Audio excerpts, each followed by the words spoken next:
Live here in Atkinson, New Hampshire. The crowd's getting a little bit more excited, waiting on the president to show up, but also a number of other speakers that will be here to share their message with the American people, not only in this room in New Hampshire, but throughout the country. And there are some that watch around the world right here at Right Side Broadcasting Network. So a special hello to you from wherever you're watching and joining us. Thank you so much for doing that.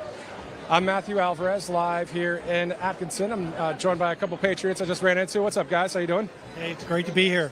And you said you're from Maryland. Why'd you drive up? Because there's no better place to be during the Republican primary than New Hampshire. And your thoughts, sir? Yeah, same thing. This is the place to be if you want to talk to the candidates like they're almost like an old friend. You can have conversations at almost every rally with these town hall meetings. And sir, tell us about your thoughts about the president. I think he did a great job 4 years ago. I'm just ready for the rematch, okay? The voters of Iowa decided last night, and the voters of New Hampshire will decide this week that it's time to get it together. Biden versus Trump, rematch, and let's just compare those two 4-year terms, and let's move on. Awesome. Thank you, sir. Can you get those two guys right there with the beanies on? Can you have them come over real quick? Thank you so much. You know, why not? You know, you got to do what you got to do on live TV. Let's see if these guys, okay, they don't, anybody else? All right, that's all right. Usually I like to, oh, here we go. Come on in. I liked your beanie hat. That's why I called you over, man. Where are you from, man? Salem, New Hampshire. All right, so tell us about why you're here and why you're wearing that hat. I've just been waiting to see Trump for a really long time, and this place is like pretty close to my house, so it's finally an opportunity to come out and see him. How long have you liked President Trump and supported him? Since the beginning, so 2016. And now, other friends that you have, are they supporters of President Trump or? So a lot of them are, but the few that aren't, so I just don't bring it up around them. But why do you think that they're not supporting freedom and the president? Those friends of yours, do they say why? I think it's because they don't know the true story. They hear only half of it, or the stuff that the media wants them to hear. So they believe a lot of the false stuff, so they don't really agree with it. So that's exactly what we've been talking about here on Right Side as well. What's your first name? Riley. Riley, awesome, man. So what are you into? I mean, you have a profession, you're in school? Or? I'm an electrician right now. So I'm doing college during the day, and I'm an electrician part-time right now. And what's it like when you have to pay that kind of gas price under the Biden administration? It's not good. I was an electrician while Trump was in and during now, and my gas is like double what it was. I used to paying like $50 every few days just to go to work because my jobs are like 20, 30 miles away. So it adds up. Takes a lot on my paycheck. I understand that. So obviously, hopefully 4 more years of Donald Trump, obviously because he was the president 2016 to 2020. What would you like to hear from him today, or are you just going to sit back and enjoy the moment? I'm going to enjoy it, but hopefully everything works out and he can, have another 4 years. So. All right, thanks, man. Good to meet you. Thank you. Thanks, guys. Well, I mean, there you go. You heard it right there from, a Patriot right here in New Hampshire, that the reason why his friends are not supporters of freedom or President Trump is because they're listening to the half of the truth, or which would be a lie, right? So they're listening to the lies on the left and through certain social media sites. And, people are becoming awake every day across this country and around the world. And the line is being drawn by the left that, hey, you got to kind of pick, are you going to pick someone that stands for freedom, or you're going to pick someone that is anti-freedom? And you can go ahead and try and attack President Trump's character and all this stuff. What are you talking about? We're talking about a president of the United States that will do great things and did do great things for our country. I mean, the Bible says, for all have sinned and fallen short of the glory of God. It's interesting to see the amount of left-wing people acting like they are God, or some of these, deep staters acting like they have control. They try and have control, but it's we know who wins in the end when it comes to the Bible. So from now until then, we're hoping for victories to keep this country rocking and rolling, as we have a pretty cool song in the background that kind of matches up with what I just said. I'm going to walk back up to the riser unless I can catch somebody else here live. But I will tell you, this is pretty awesome in the sense of if you just send the text to a number of people and let them know that President Trump will be speaking here in New Hampshire after a great speech last night. So we're going to take it to the crowd cam right now here live on Right Side Broadcasting Network.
Welcome back to Atkinson, New Hampshire.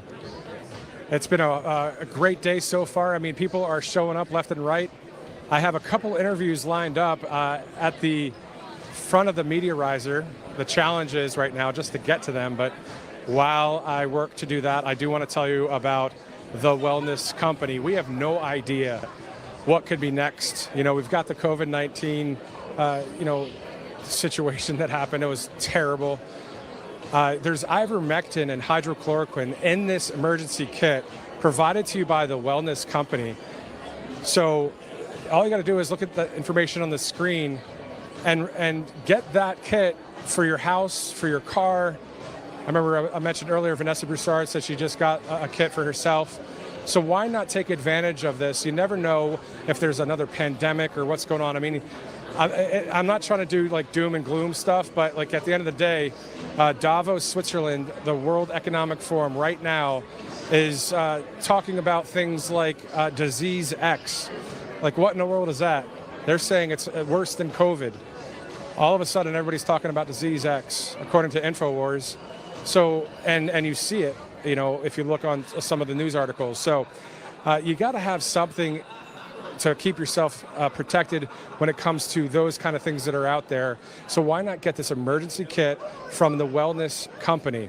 So I'm going to try and get over there. In the meantime, why don't you take this live look as we continue to await President Trump here in Atkinson, New Hampshire.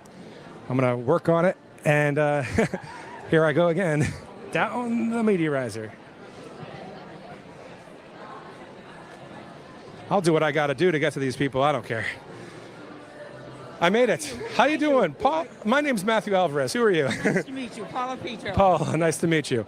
Well, that was worth it because Paula's got a great hat on. Paula, where are you from and why are you here? Haverhill, Massachusetts. And why I'm here is because I love Donald Trump to death. And other than loving Donald Trump, what are the policies that you say, hey, you know what, we need to have that in this country? Number one, the wall. Number two, inflation. Number three, helping the poor people, the veterans. Anything with the Constitution, freedoms, that kind of thing? Oh, yeah, we all need freedom. And when he was our president, he had like a blanket around us, a blanket of security. The foreign countries respected us as a country, and I feel as though we're losing that. And that's why I really want Donald Trump to get in, because I just love him to death. He's got a great sense of humor. He's fantastic. Did you hear that, America?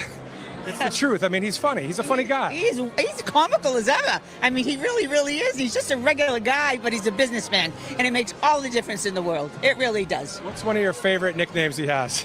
Oh, my God. I really didn't know how many nicknames he had, to be honest with you. I have to tell the truth. Yeah. Well, the newest one is a fake tapper for Jake Tapper over at CNN. Well, it is funny. I don't care for CNN. I'll tell you that much. Yeah, loud and clear. I hear you. Same here. I'll say that to you. So here in New Hampshire, what is it like to be here and to be a patriot that wears a hat like that?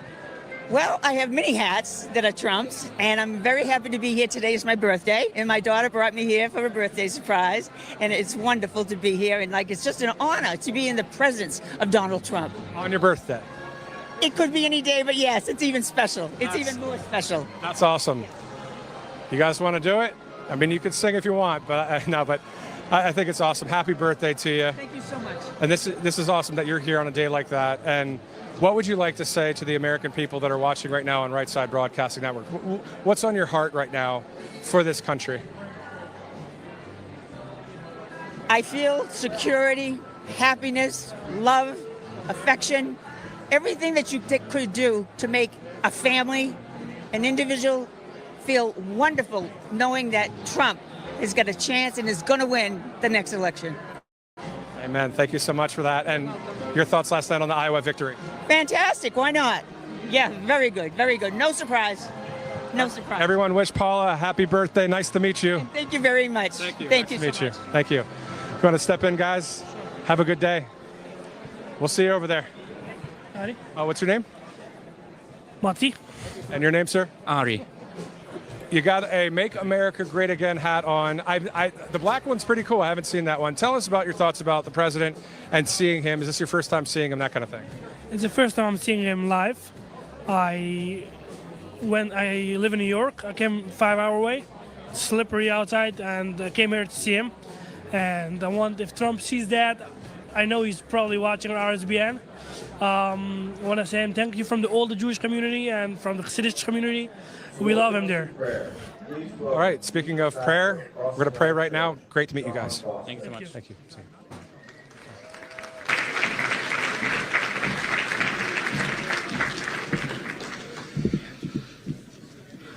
Do we have any Patriots in here? That's such an awesome sound. Would you start off this amazing event by praying with me? We're going to pray the Lord's Prayer out of Matthew 6. Our Father in heaven, hallowed be your name. Your kingdom come, your will be done, on earth as it is in heaven. Give us this day our daily bread. Forgive us our debts. Forgive us our debtors. And do not lead us into temptation, but deliver us from evil. For yours is the kingdom and the power and the glory forever. Heavenly Father, we thank you that you are greater than the greatest challenges and most dire situations we face on this earth. You are our Father in heaven. We also thank you that you chose to be involved in humanity. You have asked us to pray for your will to be done on this earth as it is in heaven. You answer our prayers. You grant provision. You meet our needs, even our daily bread. You offer such mercy, redemption, and forgiveness, forgiving our debts through the work of Christ on the cross. You guide us and give us wisdom, leading us away from temptation and delivering us from evil. Today, we pray for this one great nation under God and ask for your intervention. We pray you forgive us our debts as a nation, the pride, the lying tongues, hands that have shed innocent blood, hearts that devise wicked plans, the false witnesses that breathe lies. Expose, Lord, the corruption and the injustice. Wash over us, be with us. Pour out your presence, establish your peace in the nations. Lord, let your hand rest on these upcoming elections. Preserve them with integrity.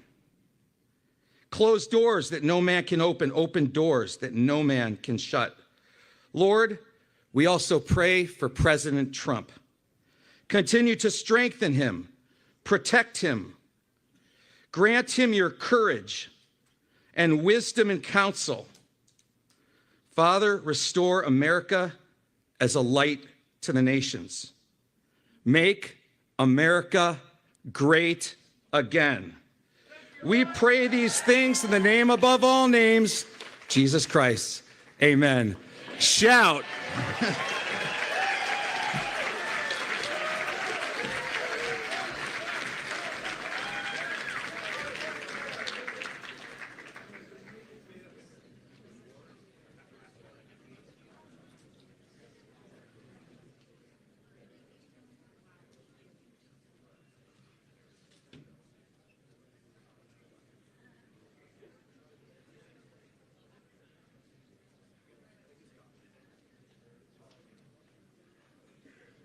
Ladies and gentlemen, Tarosian in the Pledge of Allegiance.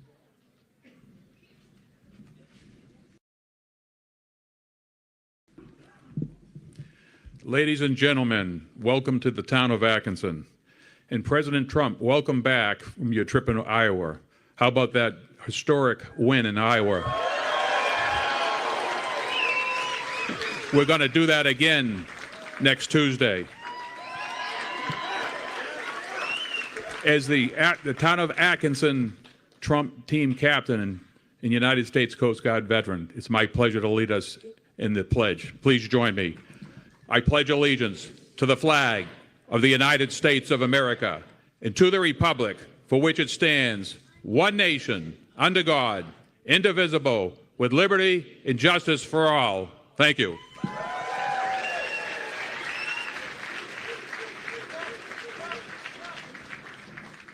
To lead us in the national anthem, please welcome historian of the New Hampshire Federation of Republican Women, Isabella Peters.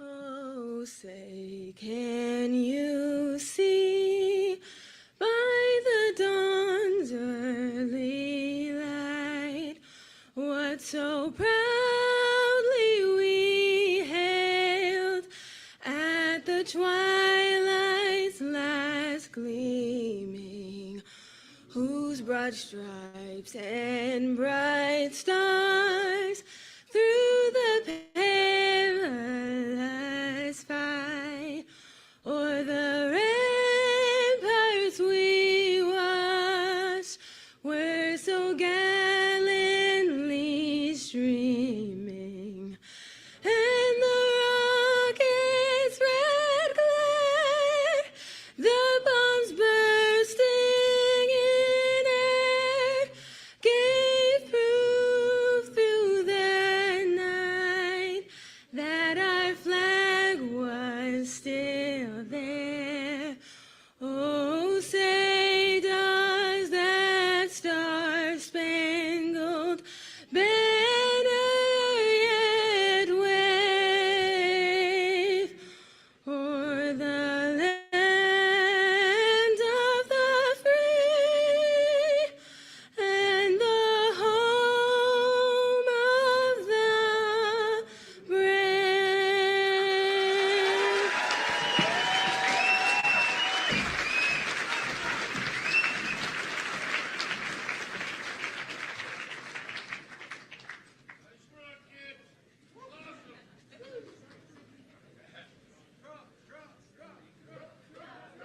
Please welcome candidate for governor of New Hampshire, Chuck Morse.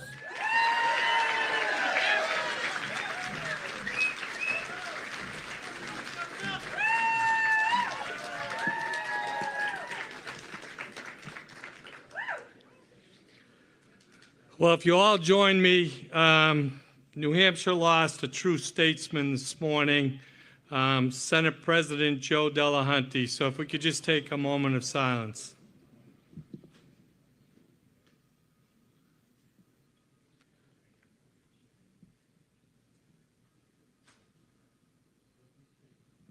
Amen. You guys ready?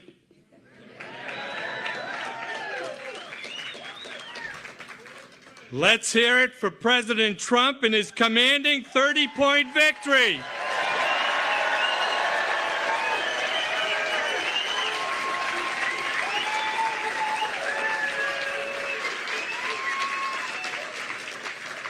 Now it's time for us to deliver the same victory here in the Granite State.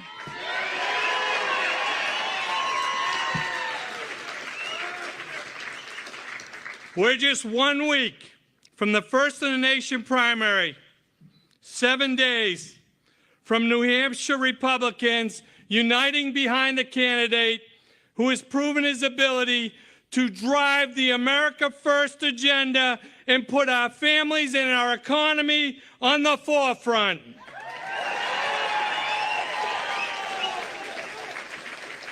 And it's time to put Joe Biden back in his basement.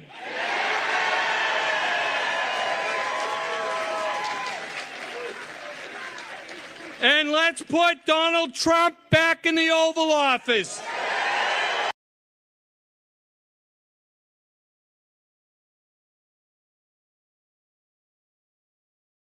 We elect a conservative leader who's going to get results. It's time to put Donald Trump back to work for us. And it's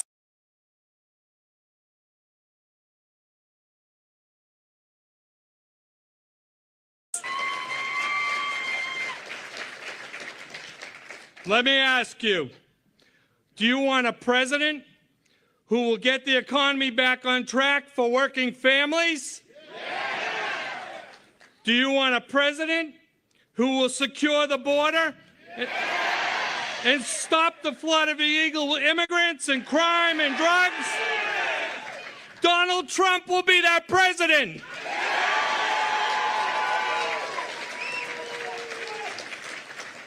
Now is not the time to elect someone who can talk a good game. It's time to elect someone who can get the job done. And when it comes to getting the job done, I'll put Donald Trump's conservative record up against anyone. You know, there's an old saying, you are what your record says you are. Well, here's Donald Trump's record. President Trump oversaw the greatest economy in our nation's history. President Trump secured our southern border. And President Trump kept America safe and us out of wars.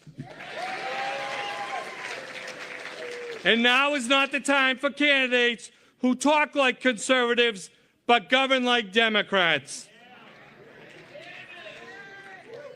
You know, this campaign is also about leaving America for our kids and our grandkids, where they all have the same opportunity to work hard and succeed. And I think President Trump said it best when he said, I want the next generation to know that they are all part of the most exciting and incredible adventure in human history.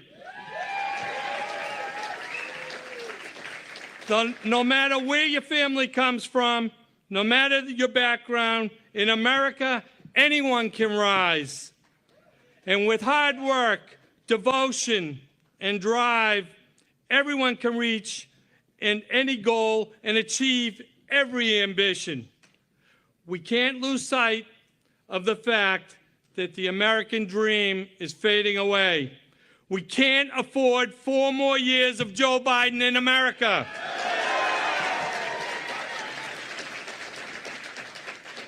In closing, I ask that you join me in spending the next 7 days to make sure Donald Trump wins the New Hampshire primary and goes on to win the Republican nomination. Thank you, and God bless.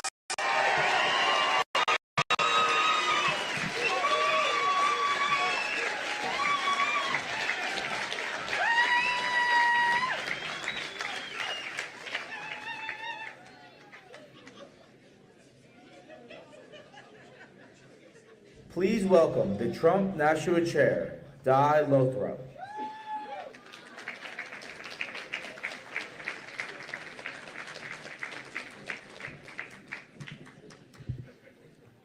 Oh my God. Thank you, Iowa. 51%, it was a blowout. It was one of the most spectacular wins in the history of American politics. New Hampshire loves Iowa, and now it's our turn. And New Hampshire is going to take it to the next level.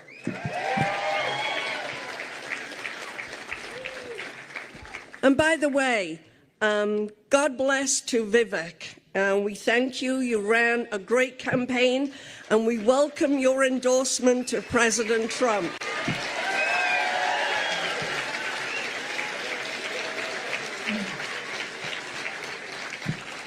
So MAGA, Make America Great Again. What's wrong with that?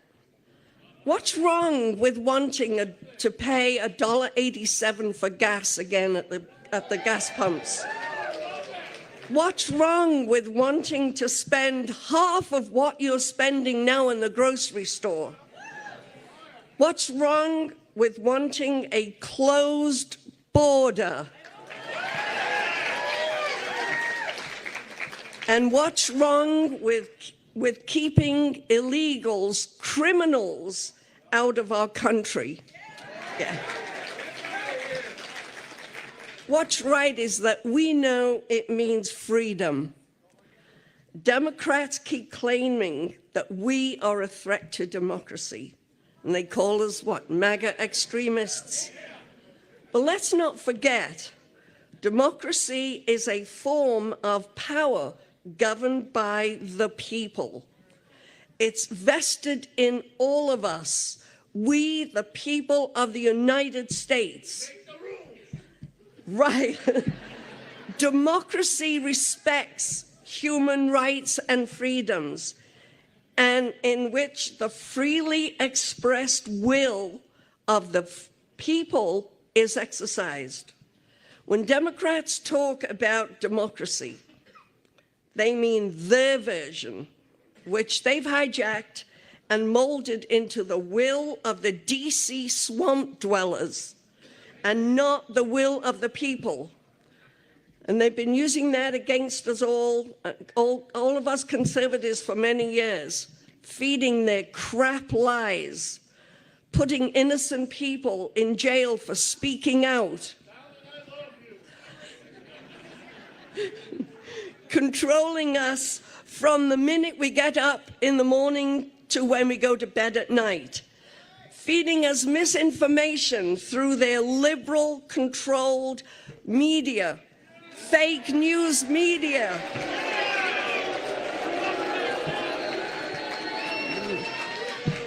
Telling parents how to raise their own children and telling innocent children they were born in the wrong body. I say that is some bullshit.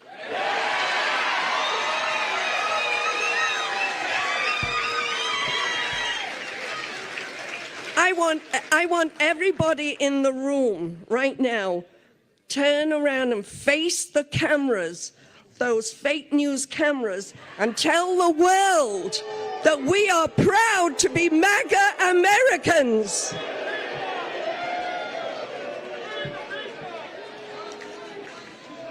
We won't be silenced anymore. So, speaking of Democrats, Nikki Haley.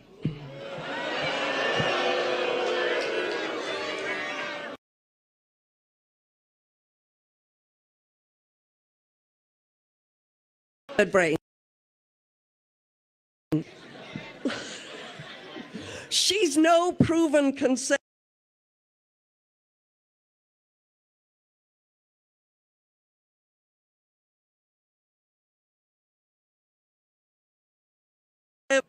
But her record tells a different story. She's been against the border wall for years, and it's complex. Ukraine, so she can rake in the millions from them. Have you noticed that her speeches are all talking points?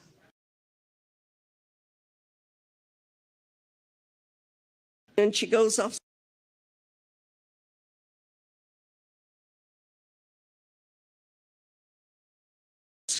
But have you all been noticing the thousands of pieces of mail that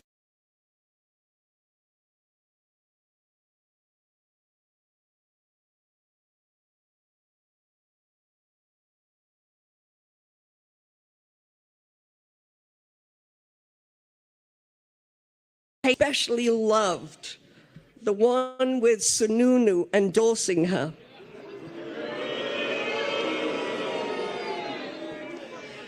They showed a picture of the two of them and had an arrow pointing at her as if to point out which of the two doofuses was Haley. She is funded by huge Democrat donors like George Soros and Bill Gates and the usual crowd, and the never Trumper rhinos like the Koch brothers and Bill Kristol. No wonder she's got $68 million to spend, and they are saturating the mail and the airwaves to keep her relevant in the race. They're pushing her because they want her to, in their fight against President Trump. She's a pawn to them, and they own her, lock, stock, and barrel. I'm with Senator Rand Paul when he says, I'm never Nikki. So Iowa sent that message that they're never Nikki too. So she came in, dismal third. But enough about her. A certain donut-loving former candidate was right. I can't call him fat, can I? He was right when she said she's going to get smoked, and she was smoked. The harder they hit President Trump, the stronger he gets. The court cases against him, like in New York and Georgia, are starting to unravel. And the Trump-hating prosecutors are being exposed as frauds. The New York Attorney General Letitia James. Ugh. Have you seen her face? I'm going to get President Trump. She's scary. She needs to go fly away on her broomstick. And where the hell did the ex-cab driver, Judge Engeron, where did he get his credentials anyway? From a Cracker Jack box? So they should join Fulton County DA Fannie Willis and her boy toy fake prosecutor, go away on a deserted island somewhere and stop wasting taxpayer money on these sham trials. As the Nashua city captain for the Trump campaign, I've been doing a lot of door knocking, and I'm telling you now, do not believe the fake polls. I've been boots on the ground, actually talking one-on-one with voters in Nashua, and I'm telling you that over 80% of them are voting for Trump. There's no substitute for meeting people one-on-one and to get the real story. So those fake news people are crazy. President Trump is a true fighter, and he is the epitome of strength, and he will prevail, and he will make America great again.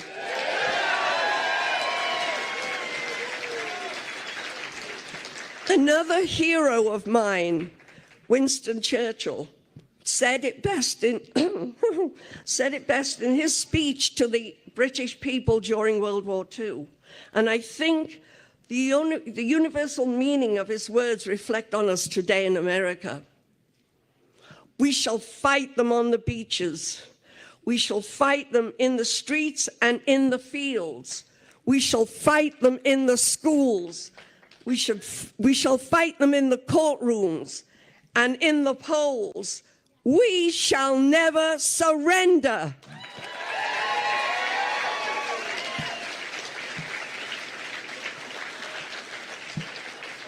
I'm proud to be a MAGA American, and I say God bless to President Trump, and God bless the USA, and let's roll New Hampshire.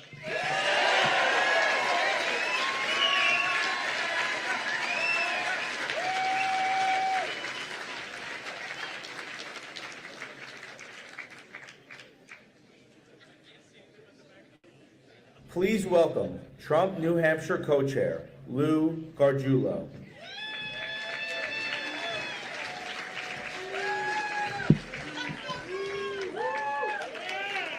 Good afternoon, Patriots. Big day in New Hampshire today. We came off of a phenomenal win. 98 out of 99 counties in Iowa. President Trump won last night. Can you believe that? That is the beginning of the real roll to the nomination and to winning in November. And that only happens if everybody in this room gets up and recognizes that time is now. Let's go back in memory lane, back to before COVID. Do you remember the economy? Do you remember interest rates, prices of gas? Do you remember what our foes thought of us? They were afraid. Do you remember what our friends thought of us? They were proud of America. The time has come to restore that. The common denominator is one person, Donald J. Trump.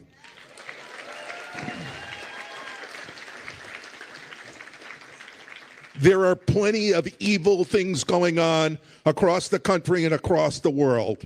We need a strong leader, a person who doesn't take no for an answer, a person who commands respect and recognizes the importance of the American dream. And the American dream is here. We just have to recapture it.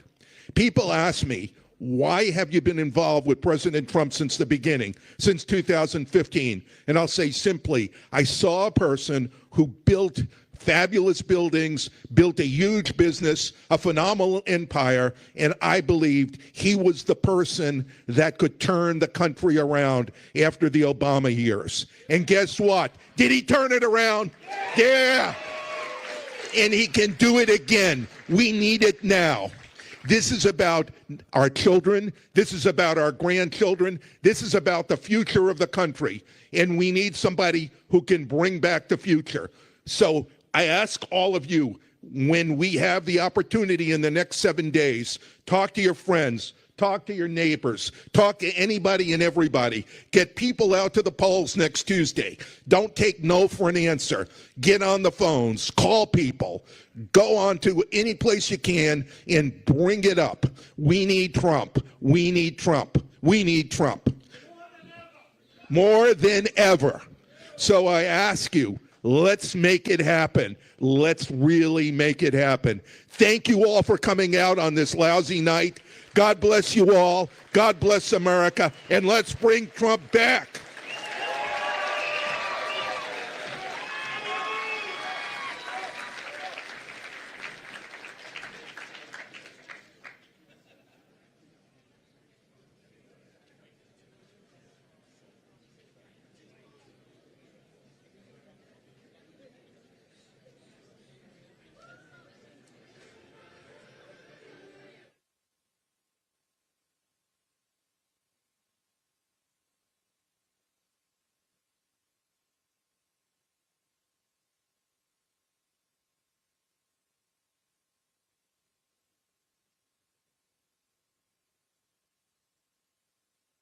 You're looking live here in Atkinson, New Hampshire. This is Right Side Broadcasting Network. I'm Matthew Alvarez, awaiting President Trump and others. I hear a number of other VIPs, including Vivek Ramaswamy, will be here as well. We'll see if he takes the stage. But in the meantime, we have a couple people we'd like to really thank, but also not only thank, kind of promote, because it is a time that is really difficult, as you know, for the United States dollar. So all you got to do is consider diversifying with gold from Birch Gold Group. For decades, gold has been the choice of investors and central banks to hedge against inflation. So now you can own it in a tax-sheltered IRA with the help of Birch Gold. Just text Trump to 9898, Trump to 989898, and Birch Gold will send you a free info kit on gold. It'll help you convert an existing IRA or 401k into an IRA in gold. The best part is that you don't have to pay a penny out of pocket. With an A+ rating from the Better Business Bureau and thousands of satisfied customers, you can trust Birch Gold. Text Trump to 989898 to claim your free info kit. You can do that, and you'll be securing your savings now. Just want to welcome in any of you that just tuned in or are live streaming our live stream from Atkinson, New Hampshire, right here on Rumble and on a number of other platforms as well. This is the first in the nation primary, which will be on January 23rd. obviously a big win last night in Iowa, so we will see how things go here in New Hampshire. I mean, the polls alone show a huge lead right now for President Trump. And also the boots on the ground, as you see people here. I mean, I was in Claremont, New Hampshire for a trip, and a few other campaign stops as well. And the people just love this country. They love the man that won in 2016, won in 2020, and will hopefully win in 2024. Great night last night, of course. That speech from President Trump with his family, his friends, the staff, that victory that was shared with the American people. This isn't about just a support for one person. This is about the support for the Constitution, the law of this land, and that's why we here at Right Side Broadcasting Network are able to show you this event at all. I mean, if there was no Constitution, right, if there was no freedom of speech or freedom of the press, how would we even be able to talk freely about what's going on, whether you're covering an event or whether you are doing what a lot of places do now, right? Of course, whether it's mainstream media or conservative media, it's an op-ed. I mean, the New York Times had an op-ed, right? Have op-eds, opinion editorial. Well, it's the same thing that's going on, but it's at a full tilt, high gear from the false narratives of the left. And then you've got the conservative media sharing the actual facts of, hey, nobody did anything wrong between 2016 and 2020 in the sense of any dictatorial kind of moves or anything like that. It was about freedom. It was about this country. It was about the Constitution of the United States of America. And it is the same here for Agenda 47. I was talking earlier about that. I mean, you enter in anything you want. Enter in any problem that we're facing in this country. You can enter in something that will overcome that. It's called Agenda 47, whether it's immigration, inflation, whether it's the constitutional rights that we are just hoping to continue to have here in this country, the First Amendment, Second Amendment, you know, freedom of religion. I mean, at the end of the day, the left wing is just constantly going against the true narrative. They're constantly pouring out the wrong, fake messaging, the false narratives. And guess what? For years, I was a part of the left-wing media because there really was no conservative media to be reporting on. So, you know, I was a reporter in a number of cities across America. But when it was time to make a move and when just the stars aligned, I made the move to conservative media because the truth is with the conservative movement. And you can put any label on it. You can call it MAGA. You can call it conservative movement. You can call it the freedom movement, the liberty movement. At the end of the day, we know what's right. What's right is the Bible and the Constitution of the United States of America. And that is why we're here, to share with you the speeches that you just heard, pretty funny speeches too, but also direct. Okay, I just watched MD's video. Man, suckers don't know when to. I mean, I ain't gonna call MD a sucker, but yo, man, the level of disbelief from MD is comical. First of all, let me address his video. He said that. Let me turn on the light. It's kind of dark.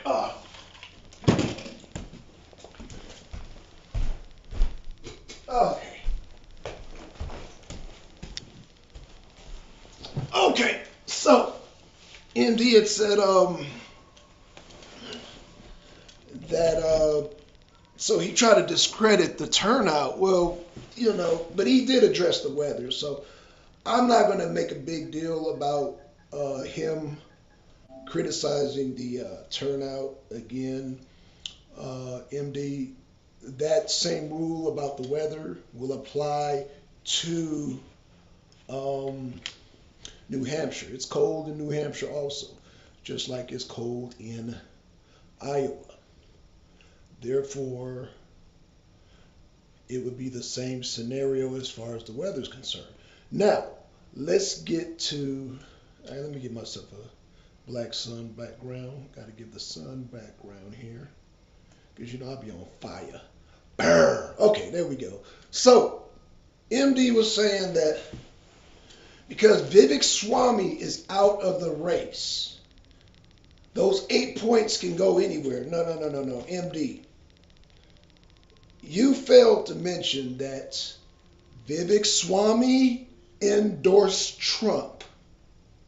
And Vivek Swamy said he stands behind Trump 100%. He was going to goddamn hit the pavement for Trump. So guess where that 7.78% is going to go? It's going to go towards Trump. That's where it's going to go towards. It's not going towards Nikki Haley or Ron DeSantis. So you can forget that. Number two, Nikki Haley is going to lose New Hampshire. It's a wrap for her. It's a wrap. Just like you predicted, you know, they're talking about, oh, Nikki Haley, this and that. Man, she's in third. Man, she failed miserably. And she's going to fail miserably in New Hampshire. Hopefully when she gets smoked by Trump and DeSantis, she will drop out. Now, you bring up DeSantis, talking about DeSantis and Haley coming together against Trump. First of all, Nikki Haley and DeSantis can't stand each other. That's what you forgot. Man, MD, you're starting to make me think that you live in a real fantasy world. It just, your level of denial is just like, wow, dude, you don't even see that Nikki Haley, just like you talked about, just how you talked about Vivek Swamy brown-nosing. You know, there's a little bit of brown-nosing from Nikki Haley, and there's a little bit of brown-nosing from Ron DeSantis. And when it comes down to it, they're not going to unite against Trump. Whoever goddamn falls behind is going to have to, well, they don't have to, but more than likely they will endorse Trump. If Nikki drops out, she's not going to damn support DeSantis. And vice versa. And DeSantis is definitely not going to goddamn endorse Nikki Haley. And even if they did combine forces, it's not enough because you failed to mention two candidates, Vivek Swamy and there's the other guy. So the other guy, I believe, well, he had like 1 point. He had like a point percentage. But I say that to say this, is that Nikki Haley and Ron DeSantis combined is only like maybe, what is that? Let's see, 19 plus 21. That's like 40%. With them combined, Trump is going to get that by himself. In fact, with Vivek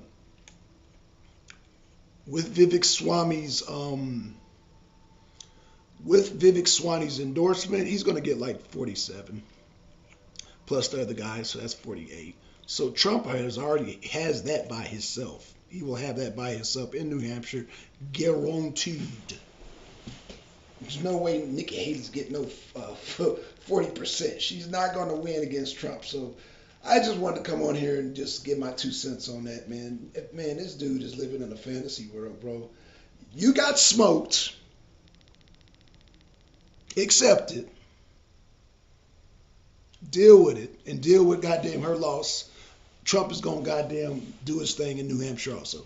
Okay, let's get back to the thing. I just wanted to give my 2 cents and just, like I said, give the breakdown of the video that I watched. But, yeah, let's get back to the video.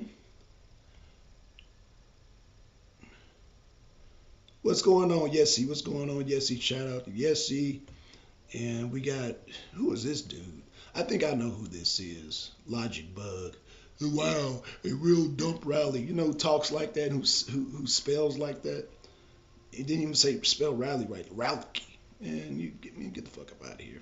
All right, let's get back to it, and I will let this play. Now, what I might do, because I'm going out tonight, so I'm going to leave this on autoplay. So it's going to be playing, but I'm going to go out tonight, but I'll be in the chat from my phone, but I won't be able to bring nobody up. So it's going to be on autopilot. So with that being said, y'all, enjoy the show.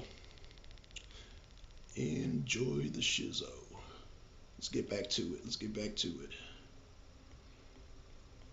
You guys know which one I'm talking about with the glasses on and the beanie. And she's screaming, no! Well, you know what? I have one thing to say. Yes, Yes. I mean, at the end of the day, we want our country back, and we want it to continue to prosper. And it's like, if President Trump wins, which would be great, then what? Well, then we continue to grow as a nation. We continue to grow in our small businesses. We continue to protect our freedoms. We continue to have just continue to worship God. We'll do that regardless. We know what's coming down the pike here. We're looking at New Hampshire. We've got Nevada, South Carolina. We've got the Super Tuesday in March on March 5th. I mean, there's more than a dozen states will go to do primary ballots that day. So this will be different than Iowa in the sense of the caucus versus the primary. So the primary, of course, that means on the 23rd, people will go into their polling center, their precincts, and cast their vote for the Republican nominee for the president, for the 47th president, right? In Iowa, of course, it was more of meeting anywhere. It could be a library, cafeteria, school, house, church, and a number of people were in there, and they kind of have speeches back and forth on which candidate that they like, and then there's a paper ballot that you sign for which candidate it is, and that all gets reported to the Iowa State Secretary of State's office, and then you saw those numbers come in last night right here on Right Side Broadcasting Network with Brian Glenn and Christina Bob in the Trump war room, calling those numbers and seeing what happened there when it came to that being called for President Trump. And of course, Vanessa was live where the president was with his family and staff with that great speech last night and thanking the people that are alongside him. So he's got family, he's got friends, he's got his staff, and he's got the American people. As I've said it before, and I know a number of you said it as well, and including Don Jr., President Trump is the people's president. Around the world, if we were in a different situation or a different country, and this was on the ballot, freedom or Marxism, freedom or government control, right? Like this is what it was like in Brazil recently. Jair Bolsonaro is a patriot. He's a freedom guy. And then Lula, somehow wins that, and Brazil just they didn't know what to do, the people. But you see victories happening, like, Viktor Orban or the president in the Netherlands or in Argentina or in other nations around the world that are on the team of Team Freedom. And I just heard somebody just walk by and he just shouted, "Let's go Trump." He said, "Let's go Trump." That's right. That's what these people are here for, to see 45 take the stage. But I want to highlight again, I've said it a couple times in this broadcast, I want to highlight the local and state council people or state representatives or senators or mayors across this land.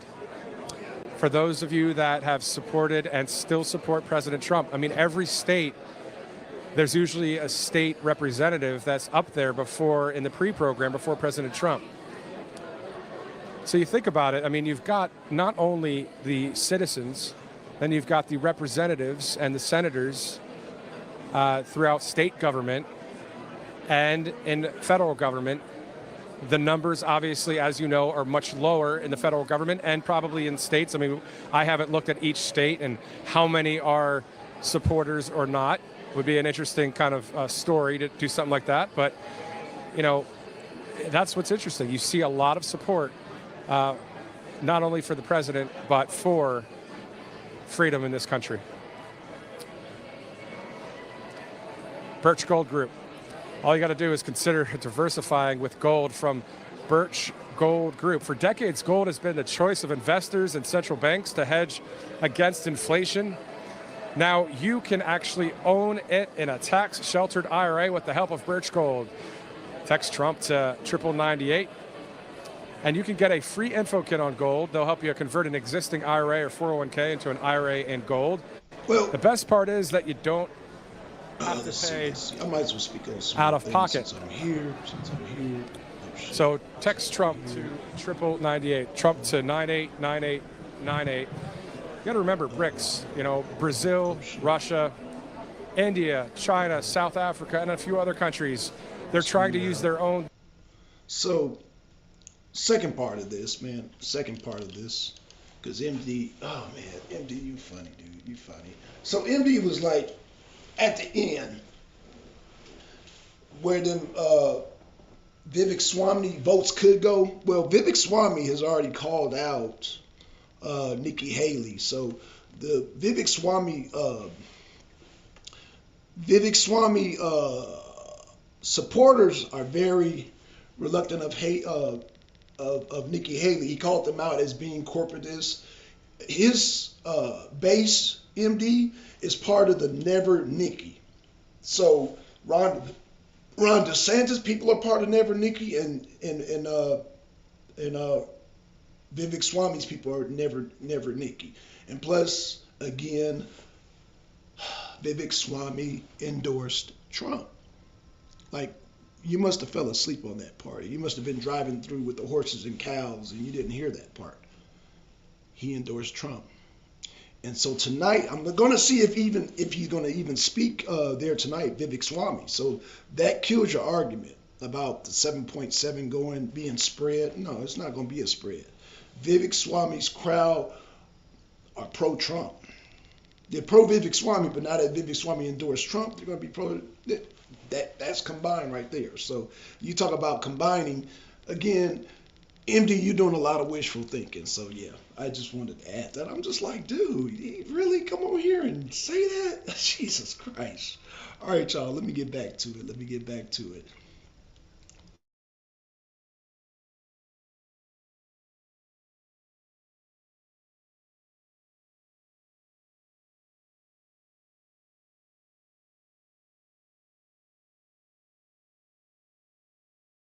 Kash Patel, I mean, all of these patriots, John Rich, Right Side Broadcasting Network, of course, is a great site to follow all of these great patriots as you consume the news in a kind of a new way now. The new way is turning off the 6 p.m. evening news that once was the benchmark, once was the hallmark, once was what everybody did, right?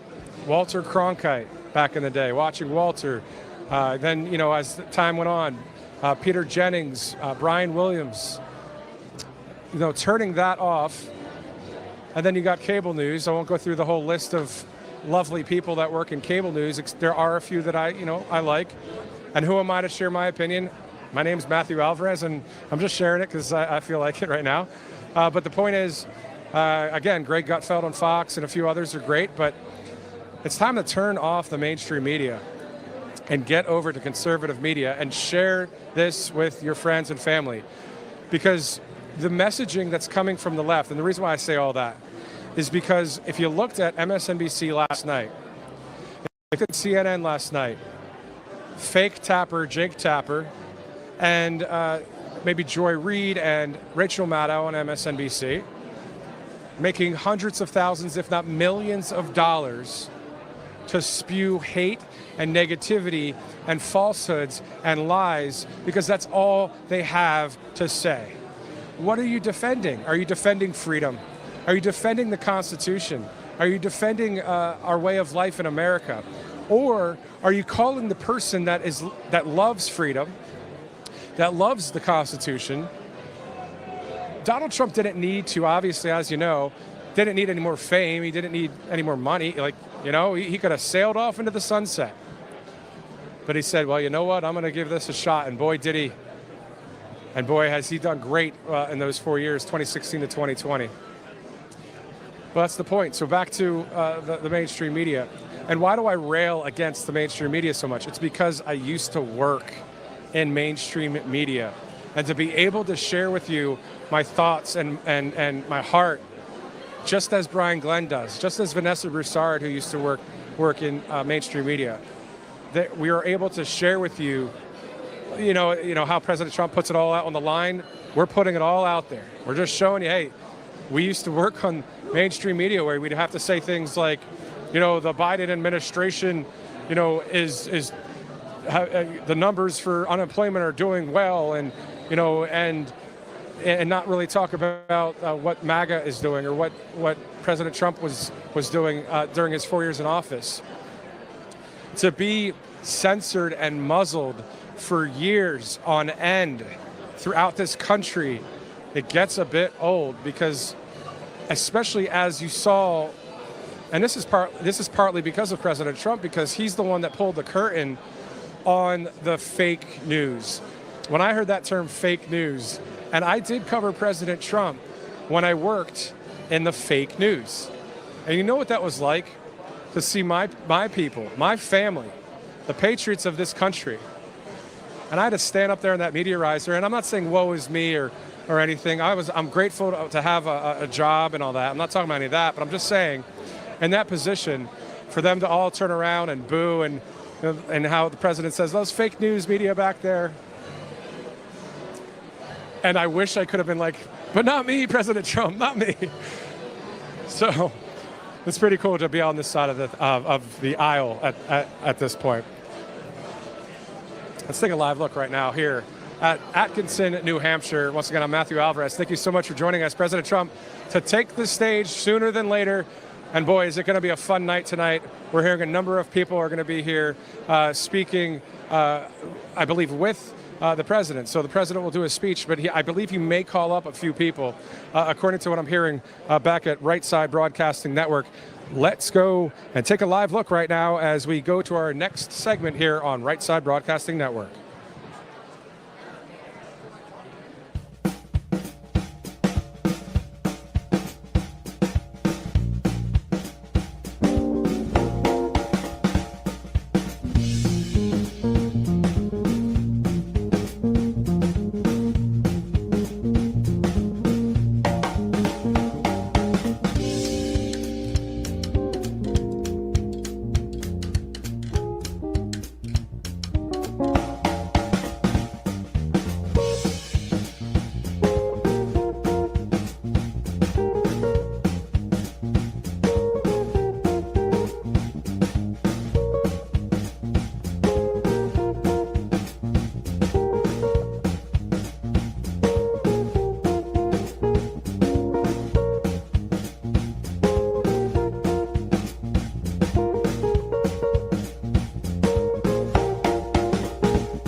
Welcome back live here to Atkinson, New Hampshire, as we await President Donald Trump to take the stage. The pre-program is over, so next up will be President Trump, so we'll be glad to see that happen here in Atkinson. I'm Matthew Alvarez live right now here on the Media Riser with a number of media from around the state and the local area and also around the world. As you heard last night with Vanessa and Brian, they were talking about the international press that are showing up to watch what's going on. And interestingly enough, I mean, they want to know, right, what's going to happen to America. Everybody around the world, I've traveled to quite a few countries, various mission trips back in college, and I could tell you that from that standpoint, you know, the people are wanting to see what happens to the United States of America. So it's been quite the ride here in New Hampshire. He's been doing a number of campaign stops, of course. And let's take a live look again here in Atkinson as we continue broadcasting live from Right Side Broadcasting Network. If you'd like, you can follow us on rsbn.com, rsbnetwork.com. And you can also go there for the newsletter, where you get a lot of exclusive information and great commentary as well, and stories that are America First based, that line up with the Constitution. And you can go there as well for donating to Right Side Broadcasting Network. Just fixing a little bit of a technical issue here as we await the president. You can see the amount of people here right now. I mean, it is absolutely great to see once again here in Atkinson. So the president will be in Portsmouth, New Hampshire tomorrow. So that'll be quite the event there as well, as he tours the Granite State and works to win over even more people. I mean, at the end of the day, he's going to be at least 5 to 7 events in New Hampshire as we lead up to January 23rd, next Tuesday, which is the first in the nation primary here in the Granite State. So we are looking forward to seeing that turnout. And as Brian said yesterday, I mean, he said on some of his closing remarks that he believes that Iowa and then New Hampshire will be all for Trump and a victory there, and then continue on and believing that a number of the other candidates would drop out. Now, we'll be working with Brian a little bit later this week, and I will get a chance to ask him about that, because I'm wondering if Nikki Haley, because South Carolina is so close, will she try and stick it out to at least South Carolina? But we'll see. I mean, at the end of the day, if you're going to have Iowa, then New Hampshire, full on for President Trump, why are you still running? Why would you think that you could be winning in the White House or win the White House? So we'll see what happens there. Exactly 7 days to the first in the nation primary, where people will cast their ballot for the Republican presidential nominee. So the New Hampshire polls on Real Clear Politics, a location where dozens of polls are listed. President Trump has a commanding lead in New Hampshire.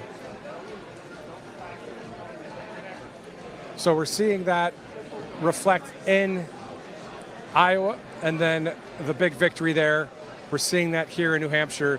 So I would imagine that would be the same outcome next Tuesday as the great people of New Hampshire go to the polls.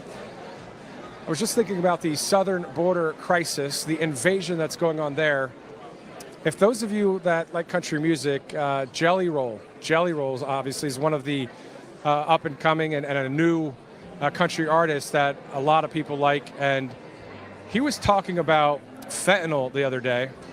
I believe he was actually on Capitol Hill talking about it. And he said 190 people, I believe it was per day or per week. I have to look at my stat that I put down on my phone here, and I'll look for it here in a second. But he was saying 190 people were dying either, I think it was per day, and I'll correct that later if that's incorrect, but I do believe it's per day. And he was just shocked at that statistic. The fact that fentanyl is pouring across the border from other countries, and people that need help that are drug addicts, you know, getting the help that they need, the mental health that they need, the spiritual help, the way to break the addiction. But instead, what you've had, I remember hearing in Harrisburg, Pennsylvania, the capital of the Keystone State, there was a weekend where there were 5 people in one weekend that OD'd from fentanyl. That's a big number for not that big of a town. Just Harrisburg's not that big of a town. And the mayor actually held a press conference talking about fentanyl. And the fact of the matter is that the local media covered it and did not use the word fentanyl. They were saying, oh, this narcotic that was laced in this and that. But the mayor came out and said it was fentanyl. It was fentanyl that killed, and these people OD'd, and that's it. It's over, and you move on. That's terrible. And so this fentanyl crisis, let alone not knowing who the people are coming across the border, let alone the fact that 8 million up to maybe 15 million people have crossed into the United States. I looked the other day, it's about 7.8 million people live in all 5 boroughs of New York City. So the size of New York City has already arrived here in this country, let alone the small towns that only have 800 to 3,000 to 6,000 or whatever. Try 8 million to 15 million humans that come across the border illegally. That's not, you can't have that. You can't have that, or you don't have a country. And what about the safety aspect? Some of the people, as President Trump says, are not good people. All right, so some of them, I believe, they're fine. They just want to get out of their country and they want to have a chance in America. Well, guess what? If you come to America and you come here illegally, then you're going to Chicago or New York. And listen, for those of you that live in Chicago or New York right now, I used to live in New York City. I used to be a reporter there. I've flown in and out of Chicago a lot. I've been around the area. Great sports teams, great food, great nightlife, great music. But you don't want illegal immigrants there that don't have a place to stay. It's wintertime in Chicago. How in the world are these people going to survive, let alone be there illegally? So obviously a huge mess, from the fentanyl to the safety aspect for both the actual immigrant, by being in super freezing weather, and where are they living? And some of you may be thinking about New York, and I saw a story that it was a red district in New York that was more on the Trump team. When I say Trump team, I don't mean his staff, I just mean a supporter of President Trump, is where that school is located, where the students had to leave the school and then have the immigrants take their place. So that was kind of wild to see that happen. And you're seeing it all around the country. So obviously that needs to get taken care of. How about no World War III? How about Agenda 47, peace through strength? Again, if you look at that comment, that Truth Social post, searching for it right now, from Linda McMahon, who's part of the America First Policy Institute. She was doing a comparison with President Trump and other presidents and about wars, and it's really telling, so I'm going to find that here in a second. Basically, I'm going to sum it up, but if you look at Linda McMahon's Truth Social account, you'll see something along the lines of what they are telling us about President Trump. And then it said a quote, oh, he's reckless and he's going to lead us into a mess. I'm paraphrasing. And then it says, but what do we know about President Trump? That he is someone that hasn't led us into any war, the first president to do that in 72 years. The world, isn't it interesting when President Trump was in office, 2016 to 2020, you know, we were seeing a lot of good things happen. And then when this other administration gets in there,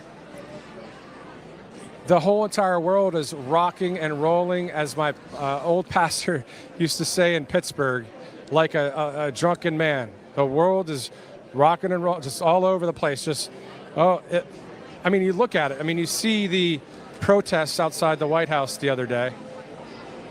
You see the wars going on around the world. But thankfully, there's a balance in life. Thankfully, we don't have to constantly be consumed with all this negativity. There's another side to all of this as well. And that, I believe, is found through the Holy Bible and also through the Constitution, and practicing those two awesome, the one document and the book, to hopefully win and have our freedoms restored here in this country. So I'm here, right here with you on Right Side Broadcasting Network as we take a live look at the people of New Hampshire. I met a guy that traveled all the way from Maryland here. I met someone that traveled from New York as well. He said he drove 5 hours and arrived here not too long ago.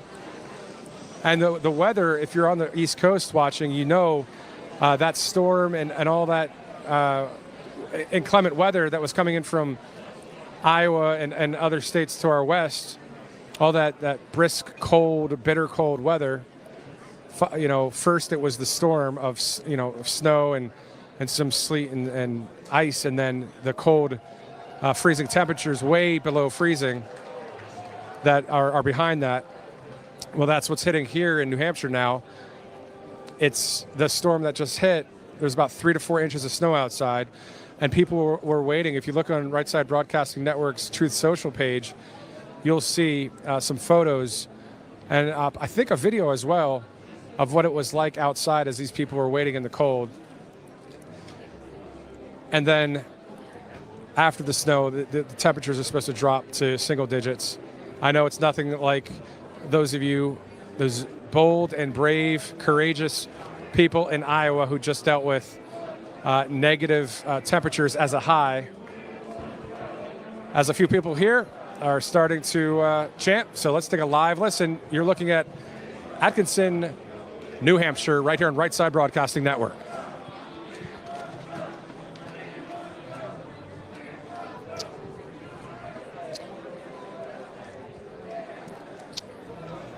A wonderful song on in the background here, the Hallelujah song that President Trump has on the playlist is awesome. And remember in Iowa a time where that was playing, and it was a kind of a silent moment for the patriots there, for the people. See these people here, just like myself, we're all on the same team. We just want to live our lives, right? We don't want government control.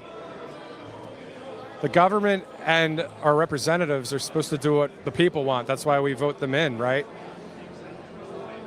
I get taxes for, some infrastructure, of course, and roads, airports, military. Yeah, there's obvious good reasons for taxes, but it's been obviously super abused over the years. And we want to be free to worship our God. We want to be free to have our business. We want to be free to have a family. We have a moral compass in this room and around the country and around the world. There's a billions, literally with a B, that absolutely love freedom, love their faith, love their family, They don't want anything like a COVID-19 to hit. They don't want a disease X that's being discussed at the World Economic Forum in Davos right now. They don't want a government to tell them that they can't say or do something when it comes to something that's not hurting anyone. They don't want high gas prices that are ridiculous for the average American. And when I say average American, I don't mean anything less of that person. We are all the rock stars. I've said this once before, but I believe we are the rock stars. We the people. And that's what I like about President Trump. I bet you he doesn't need all of this attention. He already had it. I was watching the other day, I'll be honest, I didn't watch The Apprentice much back in the day. I just didn't. I liked Donald Trump, but I just never really watched it. But I watched a few episodes, and I'm like, oh, this is so cool to see a guy who is the leader of the free world. And he was doing great things. He was having a successful television show that went for more than a dozen seasons. A real estate mogul, a guy that was and is and has built great hotels around the world. I've stayed at one of them. He is a guy just like anybody. He's a man's man. Any guy in America. And the left wants to tear. For me not to talk in correct grammar or syntax right now. He wants to tear us. They want to tear us guys down. But you know what? The women that love God and love the country, they want real men. And we want women that are patriots that also love God, and we can work together. That's why I'm glad to have found my wife that is a Christian, is a conservative, and we get to progress in this life together. You think about it. My pastor back in the day once said in Pittsburgh, he said, you look on a tombstone, it's the year that you're born, and then it's the year that you pass away, the year that you die. He goes, what's in the middle between those 2 years? It's a dash. I mean, it's a dash. It goes pretty quickly. The year you're born, dash, and then it's over. But here's the thing. Long live America. Long live the people of this country. We have a great life as a child growing up in the youth, and then as a teenager, and then into high school, and then into college, and then into, if you go to college, and then as a young adult, and then you find someone and you settle down and you continue on, and you have your faith, and you have your family, and you have your friends, and you laugh and you enjoy life. I know I'm not talking rocket science here, but you don't need rocket science for the Constitution. You need freedom of speech. You need freedom of religion. You need freedom of the press. You need not to be muzzled, or you need not to be closed down or censored, as last night MSNBC and CNN did not even give President Trump an ounce of their time when he had his speech in Iowa. So obviously we've known that the left-wing media is anti not only Trump, anti-Matt Gaetz, anti-Eli Crane, anti-Matt Rosendale, anti-Steve Bannon, anti-name it, MTG, on and on, Carrie Lake, Mike Lindell. If you look on Truth Social on @MatthewAlvarez, you can see like some of the people that I follow on there, and there's others that I'll probably follow. I mean, I just opened that account last year, actually October of 2022. And those patriots that I follow on there, those people, these are people. And another thing, some people don't like to follow people on Truth. I'm not going to get too much into the weeds here, but when you have like 0 followers, I mean, not 0 followers, 0 people that you're following, It's like, hey, we're all on the same team. And I do know a couple Patriots that I follow that don't follow anybody. I don't, at the end of the day, I'm getting down in the weeds too much here, but I don't care that much if you don't follow somebody. But my point that I'm trying to make here is I'm not trying to be like, oh, I'm not going to follow anybody. You know how Taylor Swift on her X account, she doesn't follow a person. Like she's high and mighty. Like, oh, I don't even follow anybody. Oh, and who else does that on Truth Social? Who else does that? Good old Fox News Channel. I wish Greg Gutfeld was on Fox News, by the way. I wish Greg Gutfeld was on Truth Social, by the way. My point to all that is this. We're all in it together.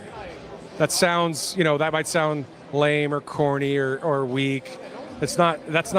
That's us uniting as a nation, being on the same team with each other, and believing that everything's going to work out for the good to those that love God, right? I'm not just saying this to blow smoke. I'm not just saying this to be, whoa, the sky is falling. But in some ways it is.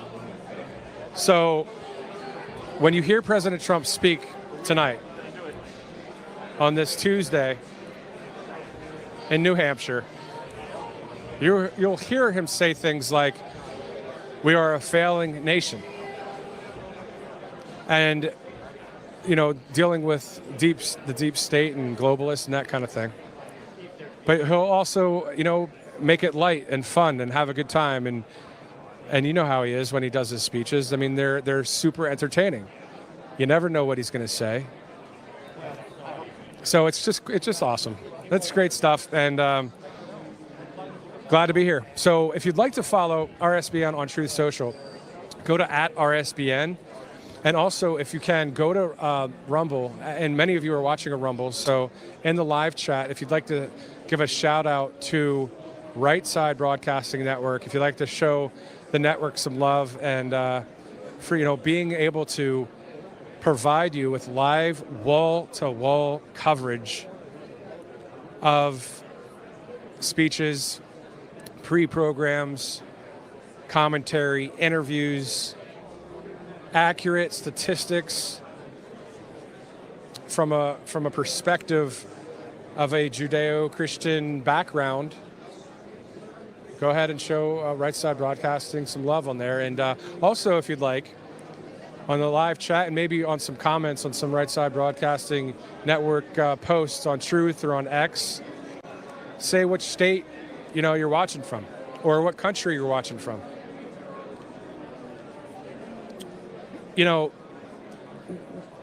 I'll be honest, I'm watching some of the, as I'm behind the camera here, I'm seeing the crowd, but I also see a number of the mainstream media people that I've seen on national television before.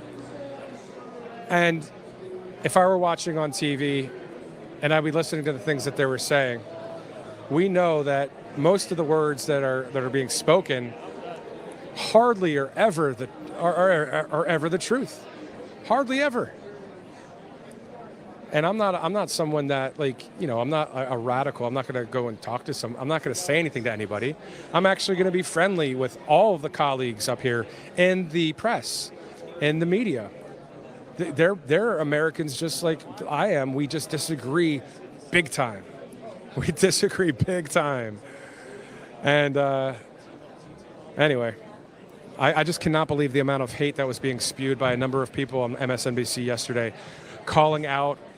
Oh boy, I don't know if I want to go down this route right now, but at the end of the day, coming against white Christians in Iowa, what are you talking about? There are people that are white, black, brown, all walks of life that profess Jesus Christ and are Jewish or are whatever, faith. But at the end of the day, she called out white Christians. And I wonder if that's something that is coming up next in America, where people will be coming against not only Jews, but also the Christian faith. I mean, I'll just say this, and I'll get off the topic, but if you look at the Bible in the New Testament and the Old Testament, right, a lot of truth, I mean, it's all true in my opinion, but it's happening in real time now. And it's happened in real time in spurts here and there. But right now, it's like really what's around the corner? What is going to happen to our country? So, anyway, we are here live right now in Atkinson, New Hampshire. Thanks so much for joining us on Right Side Broadcasting Network. And we're going to toss right now to an interview from yesterday in Iowa. I believe this was in the Trump war room as we were waiting for President Trump to speak in Iowa last night. We had an exclusive interview with Right Side Broadcasting with Eric Trump. Here it is. Have a few minutes here in the Trump war room with Eric Trump himself. And I tell you what, I've been across this state with your father for about 22 times since 2023 started up until now. I'm seeing a huge groundswell of support. And I think tonight people in Iowa are going to show up. Yeah, I really do too. I think people are incredibly thankful for everything he's done. People know exactly who he is, what he stands for, what he believes in, and he's fought like hell for really all of them. Right? You see America that's in total demise right now, and it's sad. Right? There's no family that loves this country more than we do. We fight every single day for it, but our economy's lacking. Inflation's through the roof. Prices on everything is going crazy. We just had a American tanker a couple minutes ago. You probably saw this, that just got hit by a missile over in the Middle East. Sitting there in flames. You see what happened in Israel. You see what happened in the Ukraine. We're funding senseless wars all over the place with hundreds of thousands of people dying. We've got a southern border that's an absolute wreck. Possibly 15 million people. We don't know who they are coming into our country, and we've got real problems. People are getting crammed down. Inflation's outpacing wage growth. People in this country are finding it harder and harder and harder, and it's a mess. And last but not least, we no longer have a cheerleader for this country. We have an administration that barely shows up. And they really wanted Donald Trump back. The enthusiasm across the state's incredible. He literally drive around. You see Trump flags all over the place. You see Trump signs all over the place. You see barns that are painted, Make America Great Again 2024. This is serious effort to do that stuff. And I really think he's going to be rewarded. I think so, too. When you look at the polls, he keeps going up and up. But one of the things that's really interesting, Eric, is that he's pulling independents into the Trump camp, typically people that were not engaged in politics perhaps back in 2020, but due to all of the things you just mentioned, they're now paying attention to who's running this country, and obviously independents are going towards President Trump. Well, listen, I think so many independents are sick and tired of some of the issues that they're seeing, right? Which is, they're spending more time focusing on 6'5" men swimming in, women's collegiate sports than they are about, avoiding nuclear war, than, worrying about, economy that's faltering, interest rates on look at the interest rate on your home. These are quantitative things. These aren't kind of subjective, you can have two opinions on a certain matter. These are, look at the interest rate on your home. Look at the price you're paying for gas and heating oil and eggs and groceries and a 2x4 and, go down the list. People, again, are getting crammed down. Inflation is outpacing wage growth. People are making less and less money. It's more and more expensive to live. This isn't the America people, believed in. And, all the while, there's a total war against our Constitution, against our American flag, against our Pledge of Allegiance, against kind of the family structure in our nation. People just want to be left alone. People want to be able to go out and live the American dream. And it feels like that's fleeting so many people. Based on incompetent policies that were unnecessary. Yeah. You mentioned the American dream, and President Trump often talks about getting back to the American dream. And I think his plan that he's laid out does just that. You touched on a second, and one of the things that I was in the Rayburn Congressional Room this past week in there for the contempt of Congress hearings, a markup hearing that they're in regards to Hunter Biden. You probably know Hunter Biden decided he would just abruptly show up, unscheduled, unannounced, to this markup hearing, and then bail whenever Representative Green started to question him. No one has probably spent more time behind subpoena and questioning than you. I think the American people are seeing how unfair it is that the Trump family is being weaponized or being attacked by our own government, and of course the Biden name supersedes all of that. Yeah, and this is a family that if you ever take my laptop and go into it, you'd find beautiful pictures of my young 6-year-old and 4-year-old wrestling. Sure. Versus pictures of crack pipes and prostitution and all sorts of other kind of illicit things and shady deals all around the world, right? it is horrible. I think people do realize that there's two systems of justice in this country. If you're Hunter Biden, you get away with murder. If you're us, you get prosecuted to death. That's very, very sad. I mean, how many, if that was me or if that was Don, and we did that and we were in contempt of Congress, they would have arrested us before we left.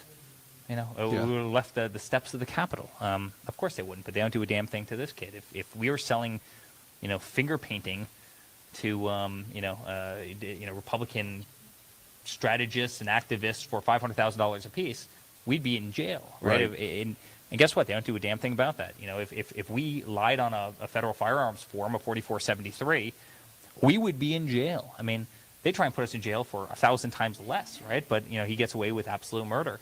If my father's grandkids, reportedly, because you saw many of the stories, were getting checks from Romania or China, the SARS reports whoever the hell it suggested was, all that. In complicated, crazy business structures. I ask the question all the time. I just asked this to NBC a second ago. What product were they selling? Like, what we do? We have a website. We have hotels, we have golf courses, wine. Great wine. We've got office buildings, retail, sure. other things. Like, what product are they selling? Where's Hunter's website?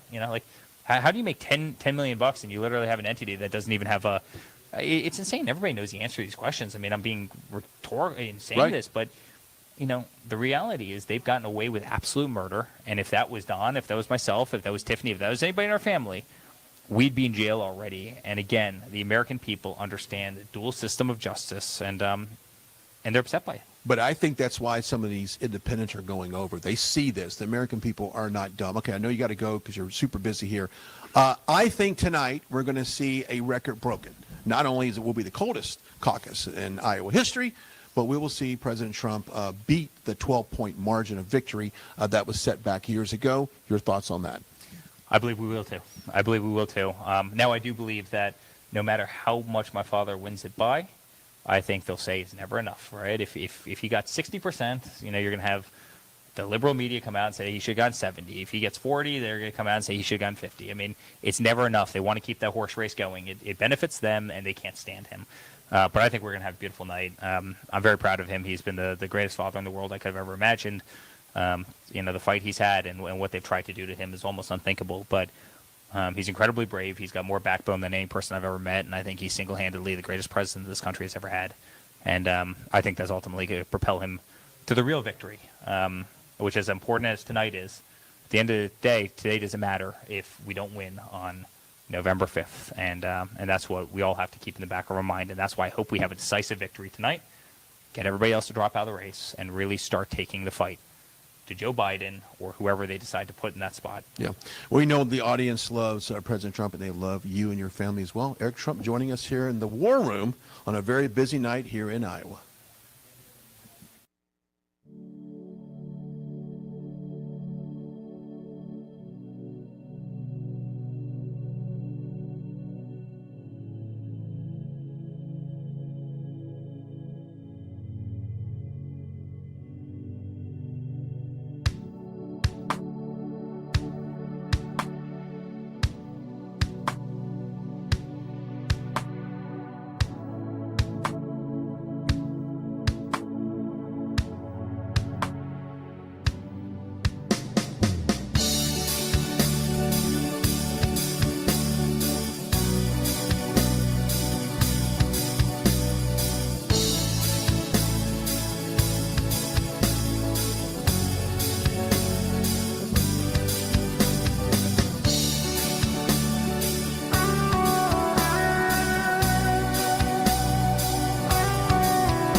Welcome back. Any minute from now, the 45th president will take the stage to an eager New Hampshire crowd as they have waited for hours outside, now inside. At least, hey, guess what? Being inside on a northeast winter cold day, not as bad as Iowa, but definitely cold out there. Snowed about 3 to 4 inches of snow today. That's tapered off, but now comes in the extreme cold weather in the Granite State. But at the end of the day, these people there's still energy, a lot of energy. It's interesting when the speakers in the pre-program were delivering their speeches, you can tell there's a whole groundswell of new energy in 2024 because after a great win in Iowa, it just really kind of solidifies what we've seen in the polls, what we've seen on the ground with the people, what you've seen on social media, whether it's Truth Social or even X or on Right Side Broadcasting Network. I mean, with all of these stories that are being told that are on the right side of things, the truth of the matter. So the people will go wild here to see President Trump. And also, who will his VIP, not VP, but VIPs be once he takes the stage?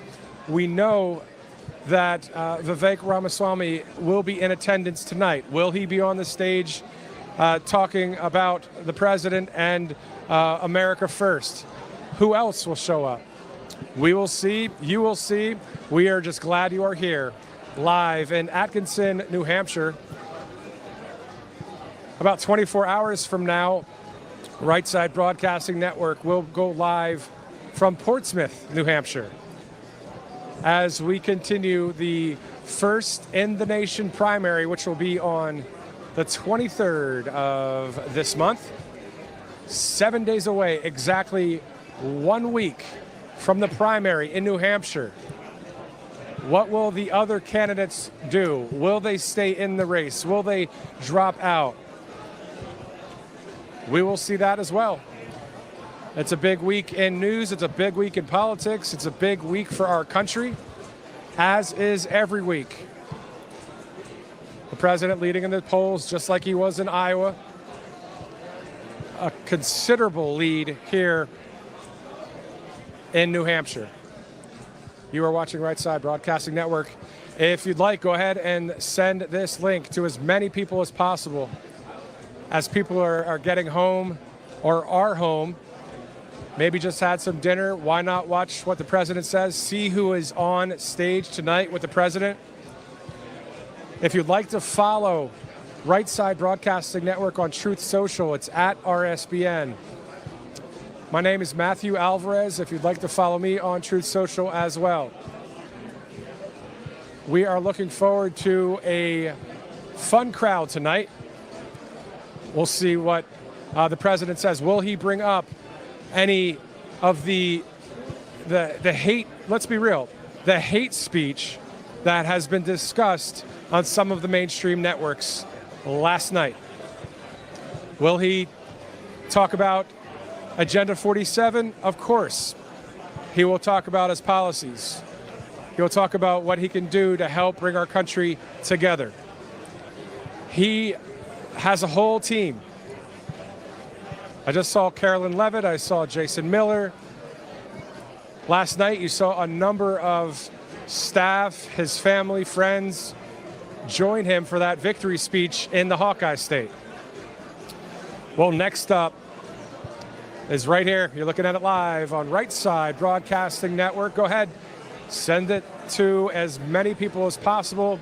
Those of you in the live chat, I know you're ready to hear the boss show up.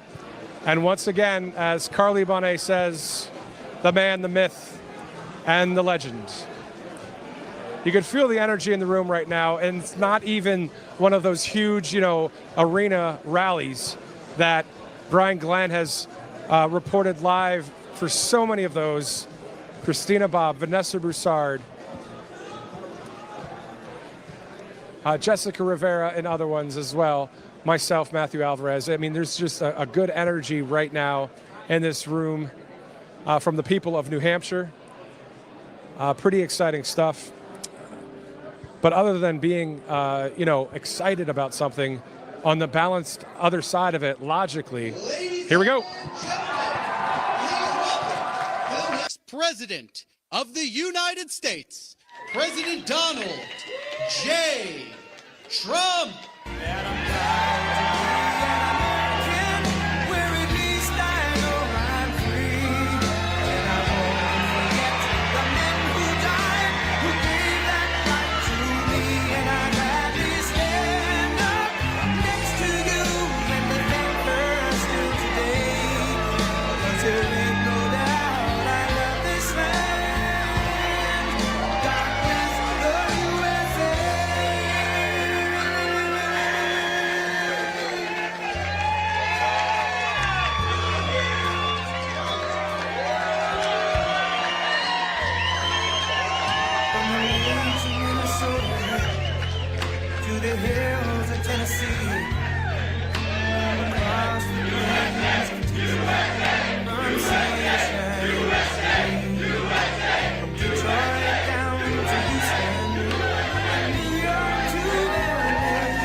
If you think that it was easy to get here tonight, you are wrong. In fact, the pilot said, sir, I think you might have to do it maybe another time. I said, I'm not going to tell the people of New Hampshire I'm not going to be there tonight. This was a little bit rocky tonight, I will tell you, but I'm glad we made it. And that would have been a pretty big story, right, if we didn't make it. I mean, didn't make it. I'm thrilled to be back with the people of the great state of New Hampshire, with thousands of proud, hardworking American patriots, which is what you are. As you know, last night we had a record-setting evening in Iowa. What a great place that is, too. The largest margin of victory in GOP history. Is that good? And the previous record, as you know, was 12 points, and we beat it by more than 30 points, so that was really something. That's a long year. That's a lot of years, so we were honored by it. They're really great people also. The whole country is great, frankly, and they want to see change. They want to change. Because right now our country's not doing too well. We're laughed at all over the world. This is not going to happen for long, but I do worry about 10 more months with these people, because they can do a lot of damage. What they're doing to our country is very sad. We were the first candidate ever to get more than 52% of the vote. We now have our eyes on a very special place. You know what that place is? New Hampshire. And I know that New Hampshire will never let us down, just like in 2016. You remember that? We came in here and we won in a landslide. 2016. It's time for the Republican Party, however, to unify, come together, and move forward as one team. We have to beat crooked Joe Biden. We have to beat him. Our country is at stake, and we need to focus on all of our resources. We have to put them into energy and effort and defeating Biden and all of these radical left lunatics, what they're doing to our country. We can't let it happen. We cannot let it continue. We're going down, and we cannot let it continue. Last night, I was honored to receive the endorsement of a man who has become a true leader and earned the admiration of so many patriots. I've been a friend of his, even though we were competing against each other. But I was a friend of his, and we got along. And he was saying he's a great president. I kept saying, why is he running? He keeps calling him a great president. But he's a fantastic guy, a very smart guy. He's got some tremendous ideas. And he's young, and he's got some young ideas, too, and that's a good thing. So he has a big, beautiful, bright future ahead. Vivek Ramaswamy. Come on up, Vivek.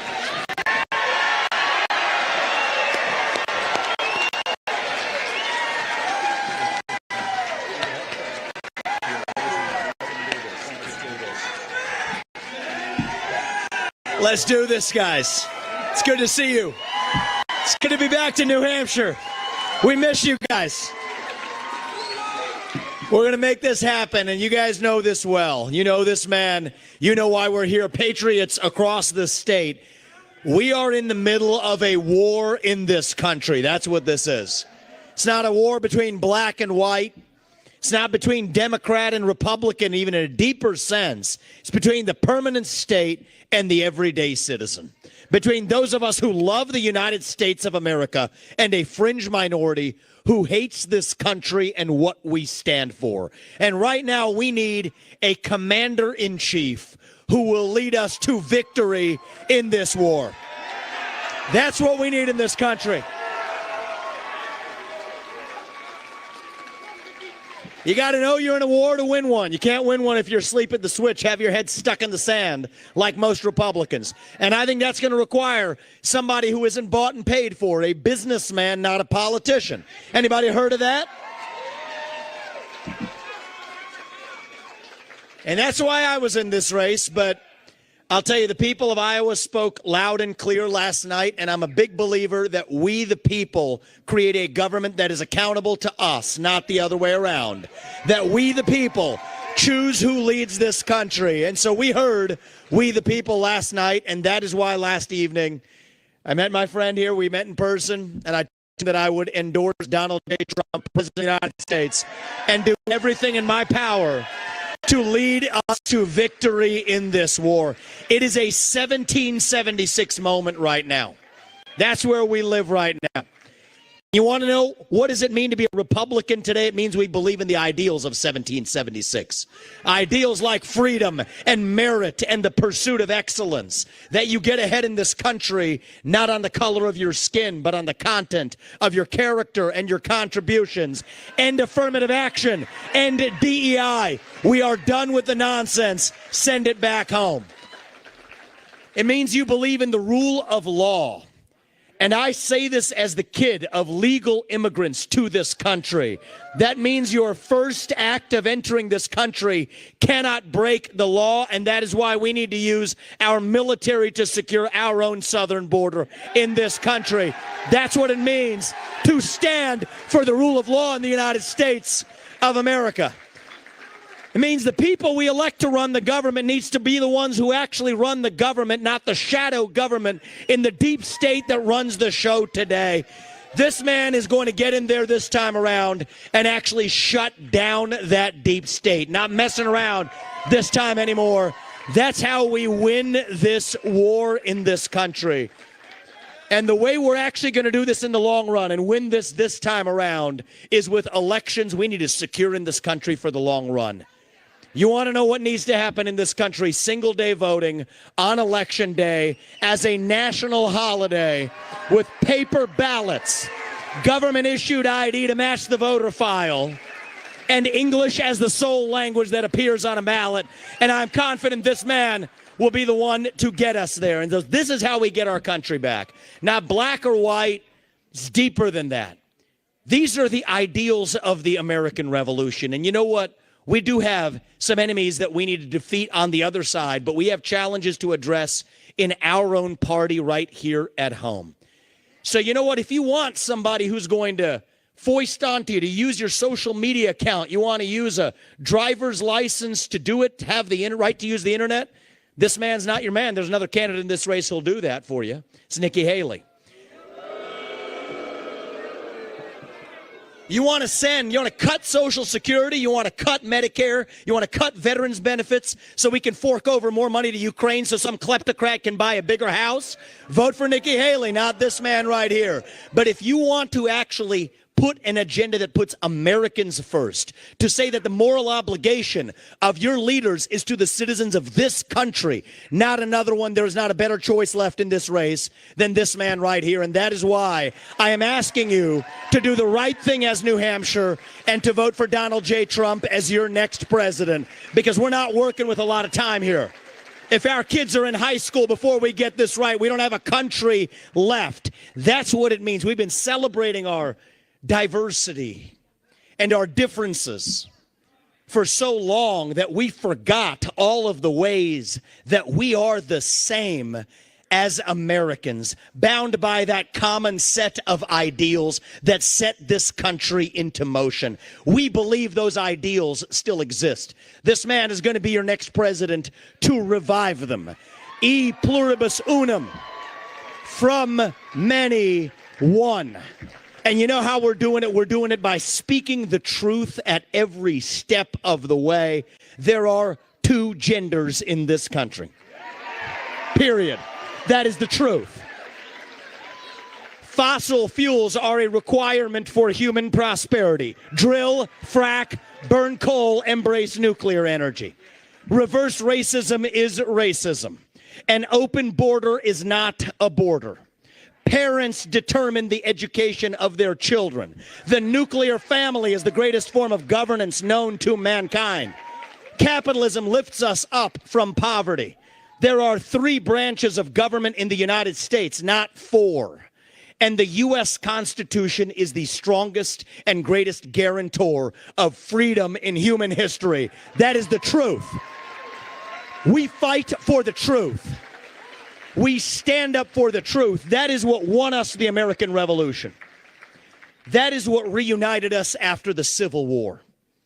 That is what won us 2 world wars and the Cold War. That is what still gives hope to the free world. And if we can revive that dream over group identity and victimhood and grievance, then nobody in the world, not a nation, not a corporation, not a virus, not China, is going to defeat us. That is what American exceptionalism is all about. That is what we are going to revive to, yes, make America great again. Vote for this man right here in the New Hampshire primary. God bless you and your families, and may God bless our United States of America. Thank you, New Hampshire. It's good to see you guys. We're coming back and winning this in a landslide. We will not stop until we get this job done. Thank you all. God bless you and your families.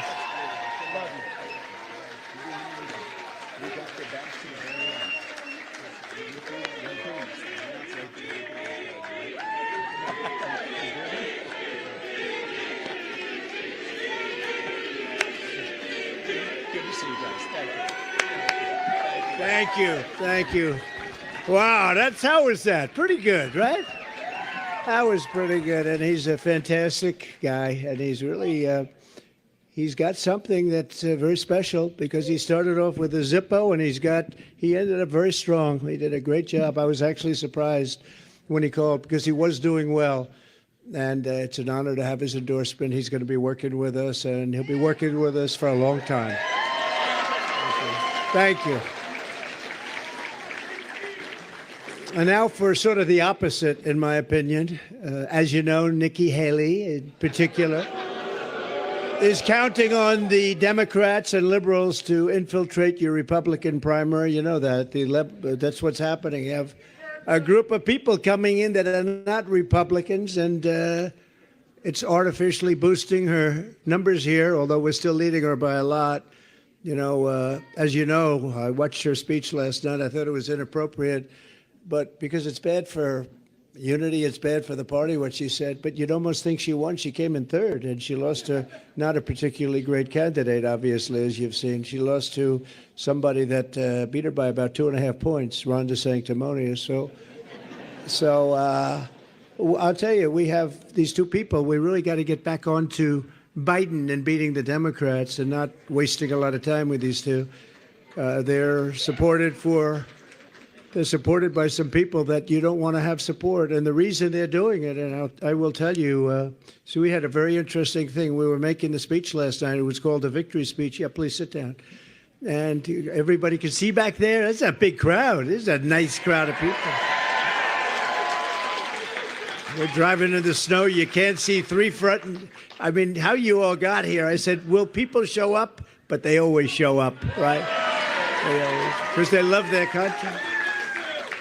But we were talking about her show and how corrupt the press is. And last night, it was amazing. NBC and CNN refused to air my victory speech. Think of it. Because they are crooked, they're dishonest, and frankly, they should have their licenses or whatever they have taken away. They put on Nikki Haley. She came in third, a distant third, a distant third.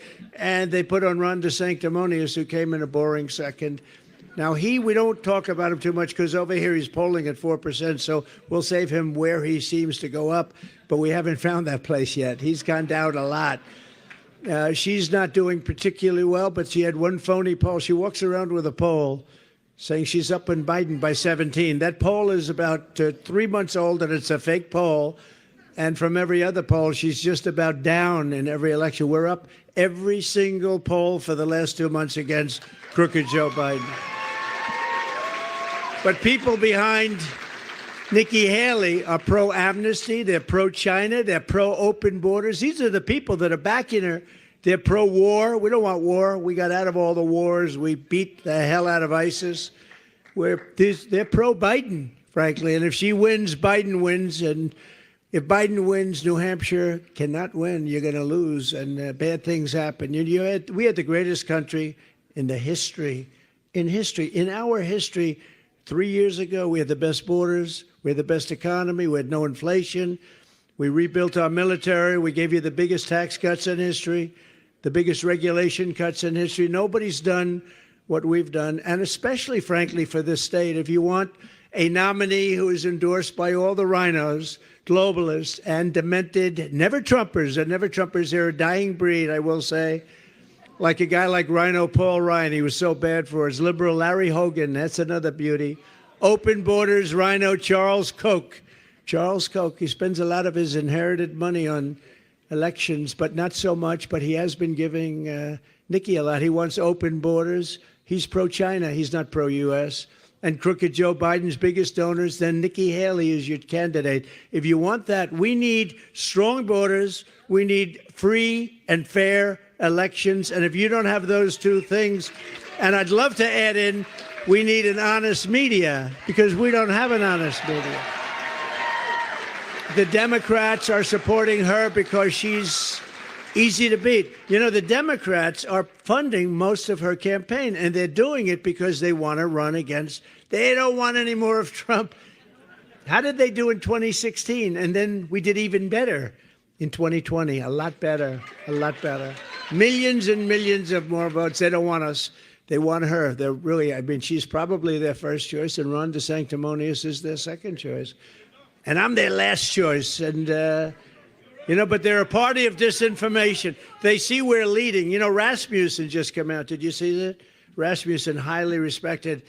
They just announced that the nomination for the Republican Party is over. They just said it's over, that Trump won. Now, I don't know how they can do that quite. But I guess they looked last night, and they looked at all of the different states. We're beating her by, many, many, many points in South Carolina. She's the governor of South Carolina, and she's losing by 50 points. That's not a good sign.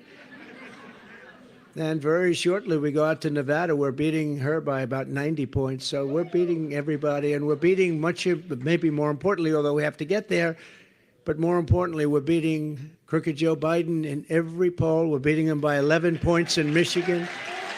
We're beating him in We're beating him all over. I mean, we're beating him in Pennsylvania. We're beating him in South Carolina. Every poll that they take. And by the way, we're beating him very big in a place called New Hampshire. Have you ever heard of it? Have you heard of it? If you want to defend your honor, and if you want to defeat the radical left Democrats and save America, you must vote for your favorite president of all time, Donald J. Trump. That's me. The only way to stop the Biden lunatics and radical leftists is they're trying to cancel out your votes. They want to cancel out your votes. That's what they're doing with Haley. They love Haley because they're going to load it up with Democrats. They're not going to win anyway. They're not going to win anyway. They're not even close. But they're going to load it up with Democrats and independents. And that's not what the Republican Party is about. We love Democrats that want to vote for us, and we love independents especially that want to vote for us. But it's not what the party is about. But you have to go in big numbers on January 23rd. That's Tuesday, next week, January 23rd. I spent so much time talking about this because we had these tremendous polls, just like we do here in Iowa. And I'd say, please, it's very important. We have to keep our eye on the ball in November, and we're sending a signal. So even if you don't believe the polls, or even if you think we're 1 point down, we're not. We're like 30 points up. But don't believe me. You have to get out and you have to vote. I joked the other night. I got a little heat for it. I said, listen, darling, you're not feeling well, but I don't care. You have to get up. We have to vote. We have to. But I'm not feeling well. It doesn't make any difference. You have to vote. And I went a step further. I said, even if it means the ultimate, you got to vote. Because we've got to save our country. All the information you need is available at nh.donaldjtrump.com. Everything's available. So we do have to create the margins. We're going to be in great shape in terms of winning, but the margins, and I think that's why we got, 52%. They said it would be almost impossible to get over 40, and we got 52% last night, which is great. Biggest margin in history. Biggest margin, by a lot, the biggest margin in history. With your help, 1 week from now, we're going to win the New Hampshire primary, and then we're going to defeat crooked Joe Biden. He's a crooked guy. He's the worst president in the history of our country. He's the most corrupt president in the history of our country. And frankly, he's the most incompetent president. You're going to end up in World War III with this guy. But we're going to take back our country, and we are going to what? Make America great again.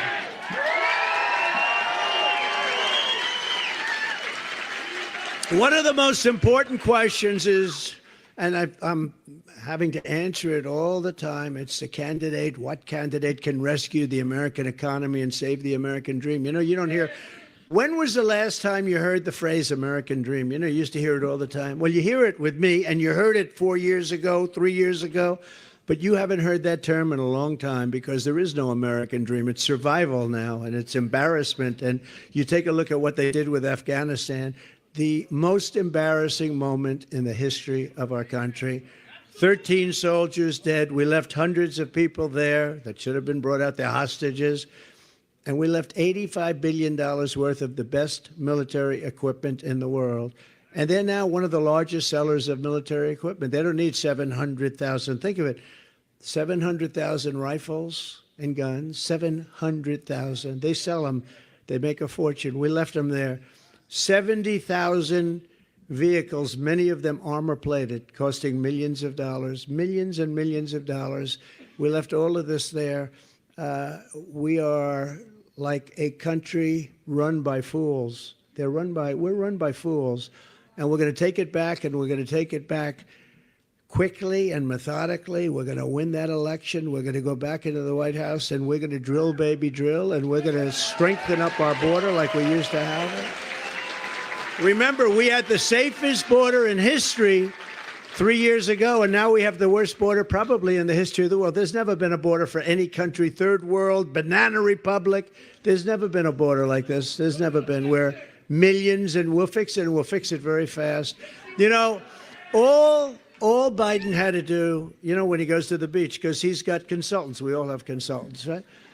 And they say, you look great in a bathing suit, Joe. And why did you go? And so, I mean, I've never seen a guy that go to the beach so much, right? And he has a hard time walking in the sand because that's, sand is heavy. And he has an even harder time lifting one of those aluminum chairs that are meant for a child to lift, right? Yeah. He can't lift it. And if he would have just gone to the beach and left our border alone, we had the most secure border. All he had to do is leave it alone. We had the best people. The Border Patrol are incredible. ICE are incredible.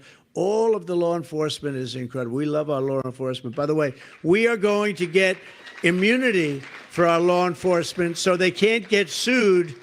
In many places, I don't think here, but in many places, law enforcement gets sued and they say, go out, get your own lawyer. We're not going to represent you. Can you believe it? What they do to our law enforcement, well, we're going to give them immunity. We're going to grant them immunity. We're going to take care of their problem.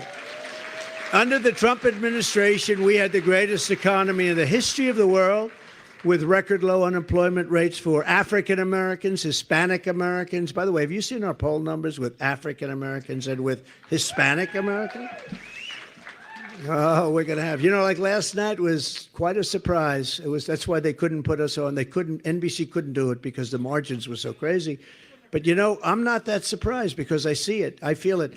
We did great in 2016. We won. We did much better in 2020. But there is much more enthusiasm now than there was even in 2020 or 2016. Like, not even close. But we did better with everything, and we're doing better with women, with Asian Americans, with kids with MIT diplomas. Of course, that gets hurt a little bit now. MIT's been a little injured with the three people, Harvard, Penn, went to Penn, and you take a look at MIT, they got badly injured. My uncle was a professor at MIT for 40 years, Dr. John Trump. He's the longest serving professor in the history of the school. And he's up in heaven now looking down on us and saying, that's a beautiful place that he's speaking at with very beautiful people.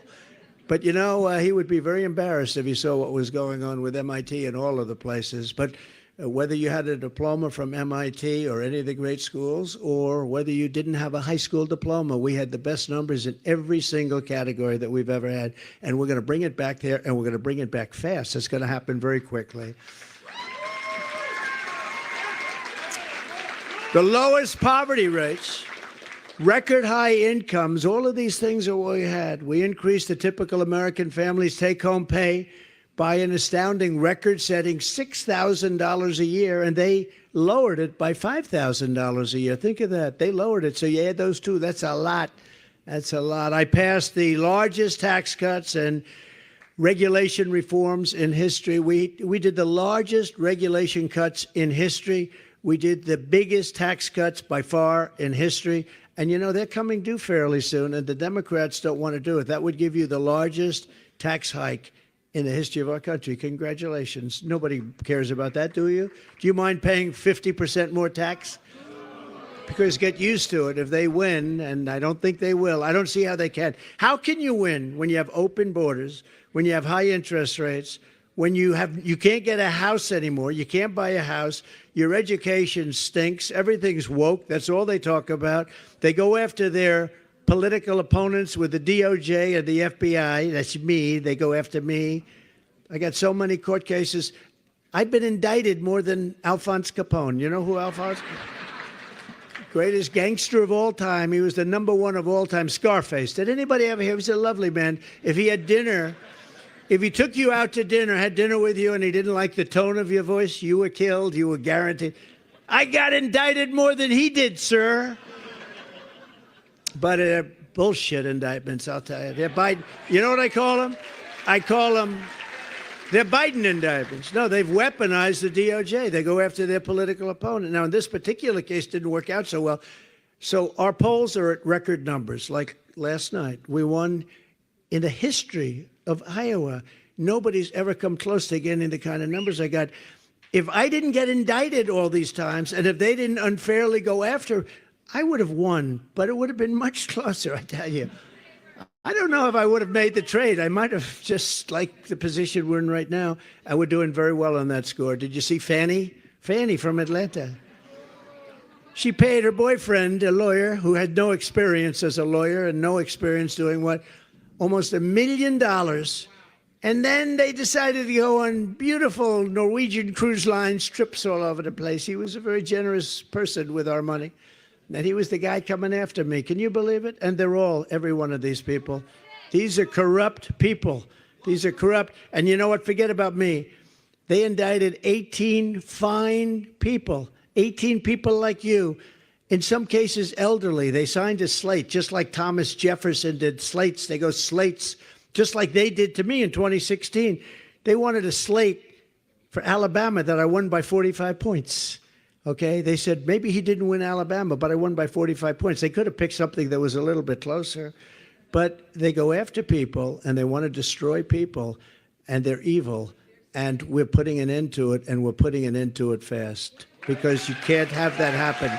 You can't have that happen in this country. And most importantly, under Joe Biden, our country is dying. I mean, our country is in serious trouble. And I stand before you today as the only candidate who is up to the task of saving America from every single Biden disaster. And they're only disasters. What has he done good? Everything. I mean, think of it. You had no inflation. You had nothing. Israel would have never been attacked. Ukraine would have never been attacked. I know Putin very well. There was no way he was going to do it. You know, one of the reasons he did it is Biden, drove oil prices up so high. Makes his money with oil. He was making a fortune. He had plenty of money to prosecute it. But even without that, because ours was much lower, we had $1.87. Does that sound good? $1.87. But they would have never done it. Israel would have never happened. You see what's going on with Taiwan. China wants to go in there. He would have never done it. President Xi of China, strong man. He would have never, ever done it. Just watch as soon as it becomes clear on election night that we've defeated crooked Joe Biden, you will see your 401k soar, and you already see it. Every time we have a good poll, or every time we have a night like we did last night, was that exciting, by the way? That was so beautiful. That was so beautiful. By the way, you think you have cold weather out tonight? That was 40 degrees below zero. If you had, like, I said, don't worry about it, we're in a car. Oh, really? If you had to walk like 15 feet from the car to the door, it was a very, very troubling experience. Your net worth will skyrocket as soon as we come in, or as soon as it's known that we came in. You know, last time when we won the election, everything went up, and they got the credit for it. I said, no, you have to go from the election. Don't go from January 20th. But everything went up except the gasoline. The gasoline went down. The gasoline, we brought energy down to a level that you haven't seen in many years. And, you know, in New England overall, but New Hampshire in particular, you have the highest energy prices anywhere in the United States. I hope you know that, right? We're going to bring your energy prices down in half. We're going to bring them down in half. And it would be nice if your governor would help, because that's something he could do. You know, that's something. It would be nice if he would help. You know, you do know he ran for president. He just didn't have the courage to say, I'm running for president. He was all over the place for months, running. And then after he got his highest number, about 2%, he decided to announce that he's not running. But he didn't announce that he's running. He ran without announcement. And honestly, that's not the way to do it. That's not the way. But you have the highest energy prices, this area, in the entire country. We're going to cut your energy by at least half, and it'll be done in the first year. You watch. First year. The next Trump economic boom will begin on November 5th, 2024. That will be an economic boom. And, you know, the only thing that they have now is a stock market that's going up, and it's only going up because people think we're going to win the election. I don't know if you saw yesterday, I felt very badly for them. China had a crash yesterday in their stock market. You know why? Because I won Iowa. So when people, it's true, it crashed. So when people say, oh, I took in hundreds of billions of dollars from China, and literally as soon as those numbers started coming in yesterday, they had a crash, one of the worst numbers that they've had in years. But what that's telling you, and I'm not knocking them because I get along great with President Xi and I love China, I love everybody, but they can't take advantage of us. But it tells you better than anybody with the words and all the words and talk, and that tells you what it's about. If I get in, they know it's not going to be so good for them. And we want it to be good for us because for years they've taken advantage of us. They've taken big advantage. But during my 4 years, it was a whole different thing. I took in hundreds of billions of dollars. I actually took in 28. We have some farmers here, but I just left the place. We got a lot of farmers, and that's one of the reasons I won. In fact, my people said, "Sir, don't be so confident about Iowa, please. It doesn't sound good." I said, "I got them $28 billion for the farmers from China. Of course I'm going to be confident." I went into rooms. I said, "There's no way you're voting against. I got you 28." I said, "Do you think Biden, when he's sleeping, he's turning and twisting and sweating in bed, thinking about how to get his farmers taken care of and how to?" He just goes out like a light. Me, I twist and turn thinking about how we're going to make our country rich as hell again.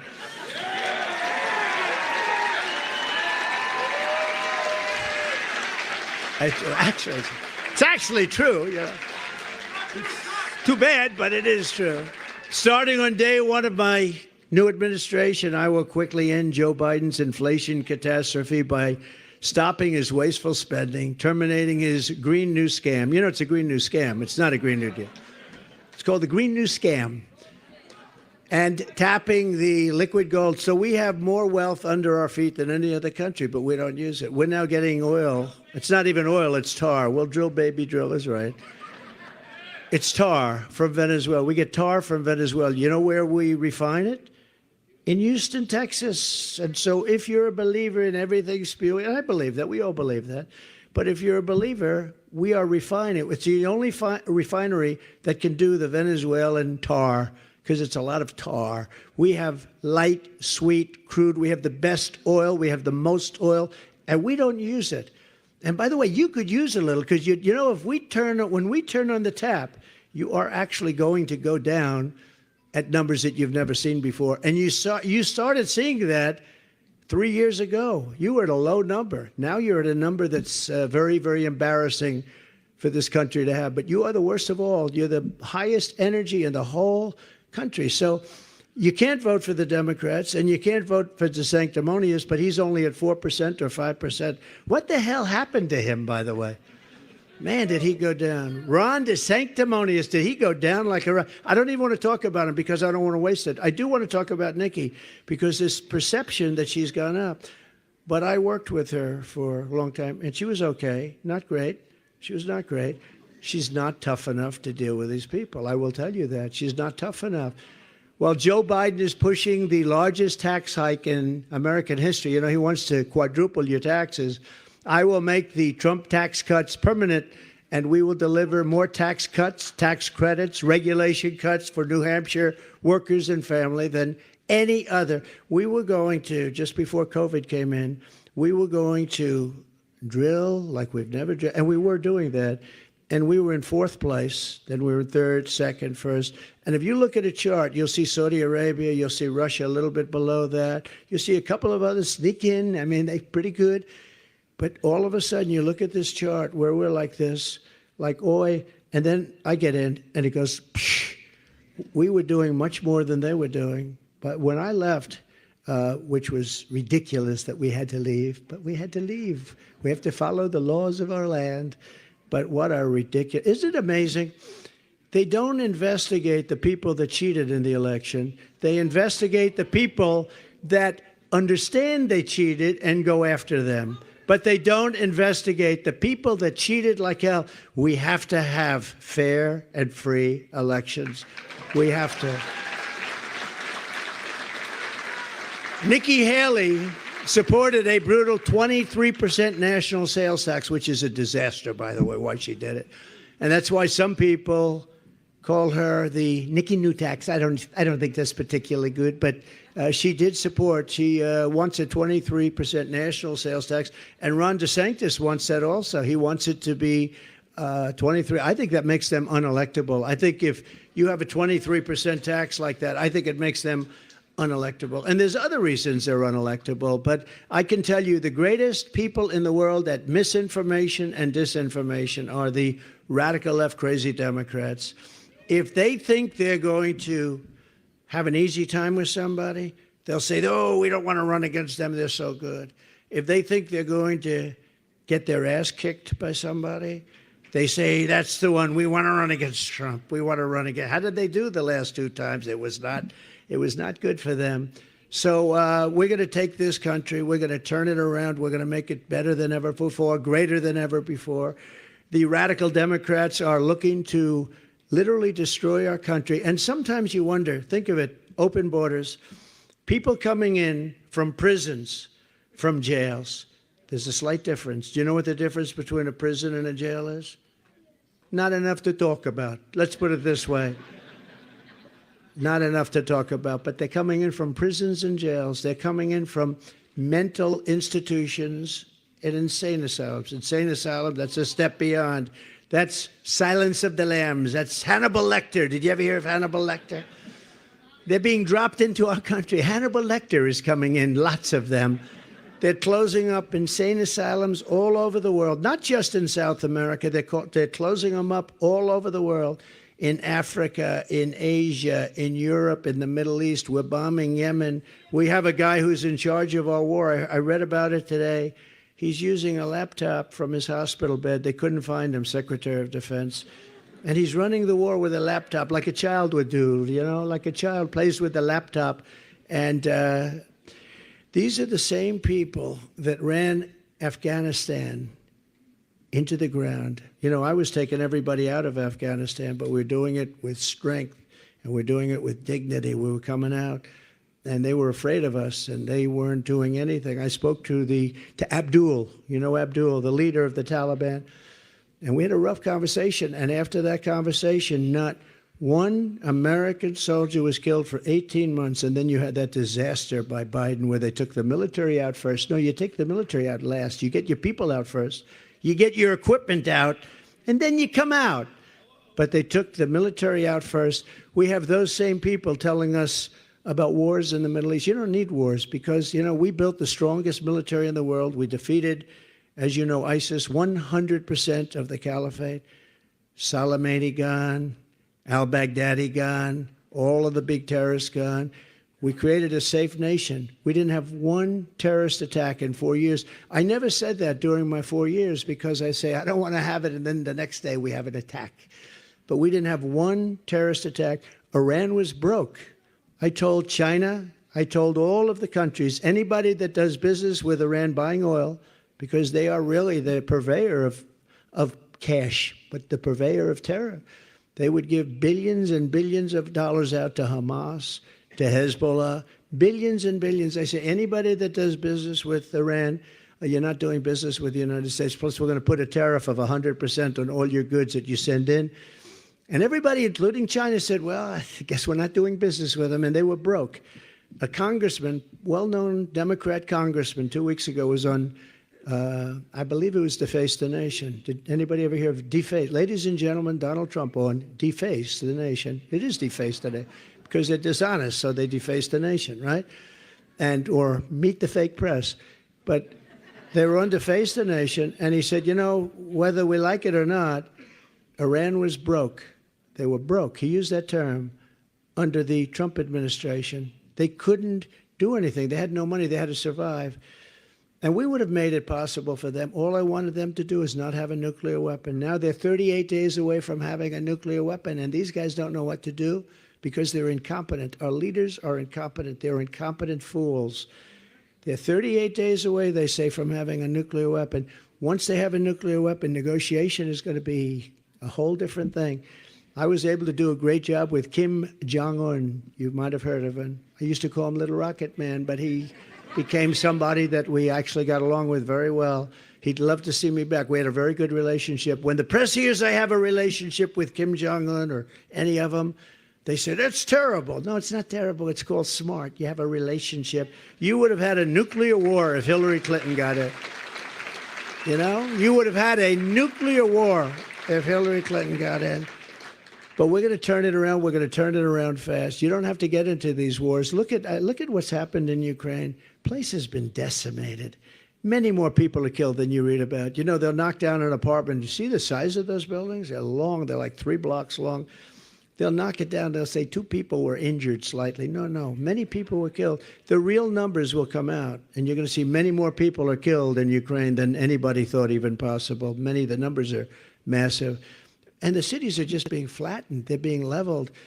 Buildings, you know, it's their culture, the magnificent golden towers going up that are 1,000 years old, and all this stuff is just being leveled to the ground. It's so sad to see. This never would have happened if I were the president, and everybody knows it. And it didn't happen. You know, people say, well, how do we know? Well, it didn't happen. For 4 years, it didn't happen.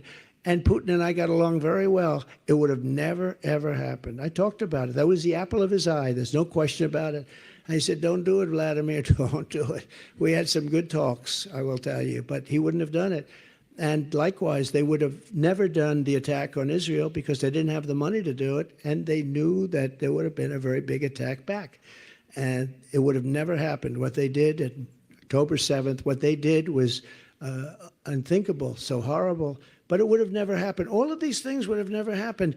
Inflation would have never happened because oil caused inflation. Energy caused inflation. Energy is so big. If you make donuts, you need it for the stoves, for the trucks. You need it to distribute. You need every business. There's not a business that doesn't need energy, and most of the energy is oil. And what they did with the oil was so bad. It's just so bad, and that caused the inflation. Now it's you look at the price as an example of bacon, up 5 times? What does 5 times mean? I looked at it the other day, but our food prices are up 45 and 50%. Our energy's up 50%. Everything's up to a level that even if you are doing well, you're losing. You're way, way behind the 8 ball. Well, we're going to all bring it back for you. It's not going to be complicated, and it's going to go very fast. So I'm the only candidate who can withstand the vicious media smear machine. It's a vicious group of people back there. And the dirty tricks that the Democrats have in store. Because remember, if I wasn't running, they'll do the same thing to whoever it is that is running. And you watch, they'll wilt like little babies. They're going to wilt like a beautiful rose. You watch, there's nobody else could take this crap, I want to tell you. There's nobody else could take it.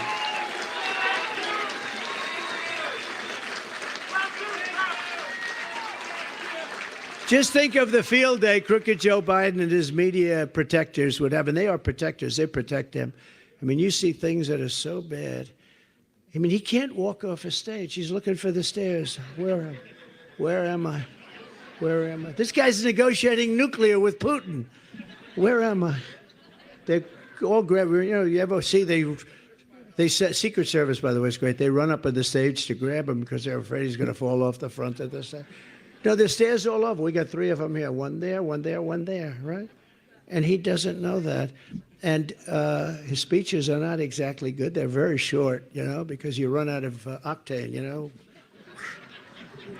You run out. You ever notice he starts off, hurrah, MAGA, MAGA, MAGA. We're going to get MAGA. By the end of the speech, he's like, oh. They say, get him off the stage. He needs another act. Whatever happened to that? Whatever happened to the cocaine? Whatever happened to whatever the hell it was that they had in the White House a couple of months? That was a strange event. That was a strange. No, we're laughed at all over the world. We're laughed at. You know, look, I know the leaders of the world. I know them very well. Got along with most of them. The tougher they were, the better I got along. I don't know what that is. That's maybe something a little sad. But I got along with the toughest ones. Maybe that's the best thing. But the ones that were weak and ineffective, I didn't actually get along with them as well. But they understood. But, you know, when you look at what we have here, can you imagine what they think when this guy walks into their office and he can't put 2 sentences together? And these guys are at the top of their game. They're all at the top of their game. And we have a guy that 30 years ago really wasn't very good. But now he's really bad. Now he's really bad. Just ask Ted Kennedy. Good old Ted Kennedy told me a long time ago, I was friends with him in Palm Beach. I said, Ted, let me ask you a question. who's the smartest guy in the Senate? And he gave me an answer. I won't tell you who it was because I can't stand the guy, okay? I said, who's the dumbest?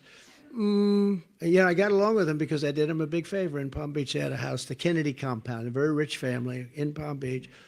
And I did him something that was a very nice favor, very, very nice. And for some reason, he never forgot it. He liked it. I liked him. He was slightly left of me, like by about 200 degrees. But he was a great guy, an entertaining guy. I said, so who's the dumbest? Who's the dumbest guy in the Senate? And he goes like, probably Joe. I said, who's Joe? He said, Joe Biden. He doesn't understand anything that's complex, like taxes, although he does understand, if you think about it, he does understand something about finance because a lot of money pours into his account. But he said, probably Joe. And I always remember that. That was a long time ago, 20, 25 years ago. Long prior to his death, actually. But he said, probably Joe. Who's Joe? Joe Biden. So this is what we have. And now he's our president. And now he's our president at a reduced level. Okay, at a reduced level. You know, we're dealing with the most complex and most powerful weapons in the world. And we have a man that has no idea what he's doing. And you'll end up in World War III. I'm the only one that can promise you that we will not end up in World War III. There's not going to be world wars, not with me. There's not going to be world wars. And we do that through strength, not through weakness. So what I want to do is I want to just tell you, it's very simple. We have to get out. We have to take back our country. We have a country that's in such bad shape.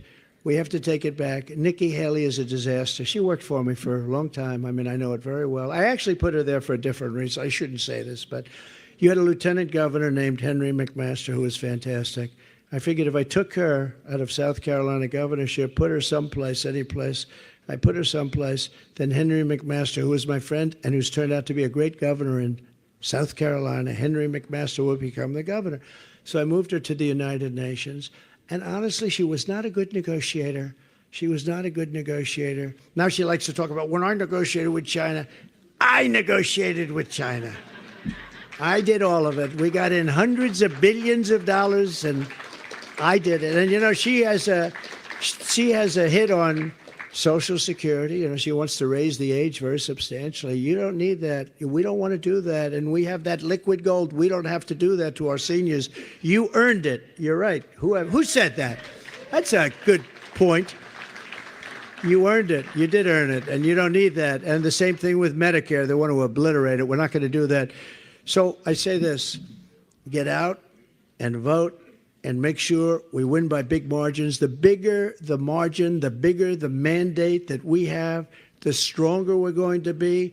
And I mean strong, not just for the next state, because the next state is Nevada, and we're leading by 90 points. So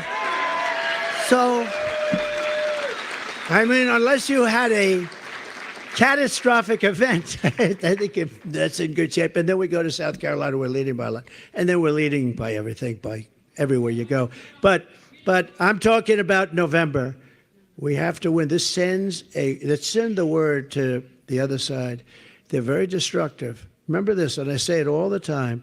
If you took the 10 worst presidents in the history of our country, they will not have done the damage that crooked Joe Biden and this corrupt administration have done to the United States of America. So we want to send a strong signal. So even though we're leading by a lot, you have to go out and vote. You just have to do it. If it's cold, if it's hot, I don't care what the hell it is, you have to go out and vote, okay? And just don't sit back. You know, the one thing, and they really did it in every speech, I started up by saying, look, we're leading by a lot, but you must go out and vote. Don't sit home and say, well, you know what, I love the president, but he's going to win by so much, because we have to show big margins. We have to show margins like never before, which is what happened last night. We have to show margins like never before, because we have to take back our country. And if we don't take back our country, we're not going to have a country. I love your state. There's never been a better president for your state. Your businesses were thriving. And frankly, anything they have right now, and it's not very good, is running on the fumes of what I did, what my administration did, but what I did. So we're going to get your gas prices down. We're going to get your taxes down and extended. They're going to, if they let the Trump's tax cuts, the biggest in history, If they let that float and go back, your taxes are going to quadruple. It's going to quadruple. We can't let it happen. So we have to win in November. But let's just start with your vote next week, Tuesday. You have to go out, you have to vote, and you have to give us those margins. And I want to thank you, though, because I said at the beginning, remember that in 2016 I came here, and you gave me a vote of confidence like nobody could have ever given anybody. We won by massive numbers, and it was an amazing thing. It was a great vote of confidence. And don't forget, I never did this stuff before, right? Now I did it. I know everybody, and I know the weak ones, the stupid ones, the brilliant ones. I know them all. I know the best ones. I went there. I said, how's this guy? I had to rely on rhinos to give me advice. I don't like that kind of advice. And we had great people. Look, we rebuilt our military. Think of all the things we did. Even right to try, medical. So for years and years, they wanted to get right to try, what's called right to try, meaning to try a medicine or a cure for a disease. The problem was nobody wanted it. The country didn't want it because of liability. Doctors didn't want it. The insurance companies didn't want it. And the pharmaceutical companies. But we have the best labs in the world. And people are dying, and we thought that maybe we'll do something. And, they'd come to me and say, we can't do it because if we do it, and if they get injured because of the medicine or whatever it is that they're going to be doing or taking, we'll have a liability. I said, these people are terminally ill.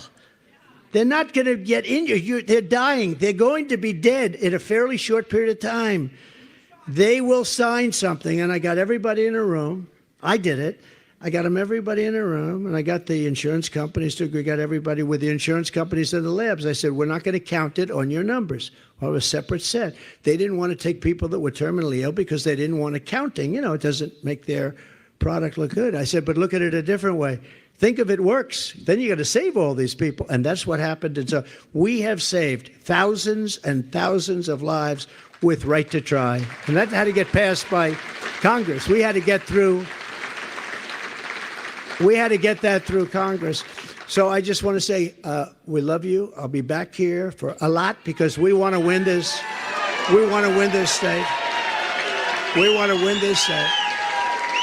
And now I'm going to go out and brave that cold weather, and I'm going to get back to that airplane. And then I'm going to go back to New York tonight, and then I'm going to go to one of these phony cases tonight where we have tomorrow morning early, nice and early. You know what I do? Here's my schedule for the next 4 or 5 days. I come here. I meet with great groups in New Hampshire. I then get on a plane late at night when it's snowing and freezing out. Wonderful. And the pilots say, sir, it's going to be tough. And I get there early in the morning. I go to a Biden witch hunt. And then I come here in the afternoon and I stop and we make speeches and we get your votes and all that stuff. But nobody's ever had to do this before. These people are disgraceful. They're a disgrace to our country. I want to just leave this. We are going to win on Tuesday at a level that maybe could even be bigger than what we just did last night in Iowa.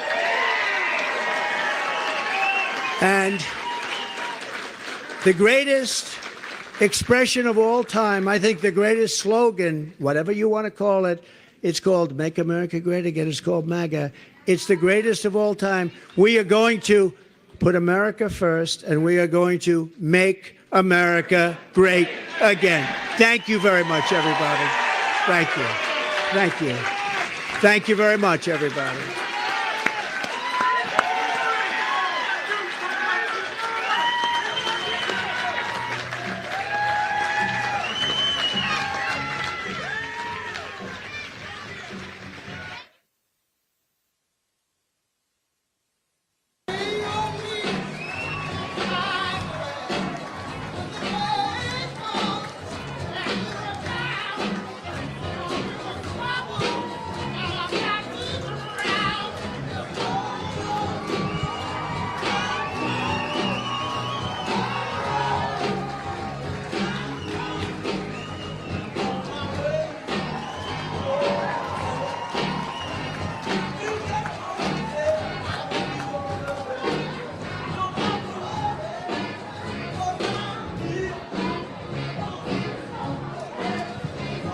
A great speech by President Donald J. Trump here in Atkinson, New Hampshire.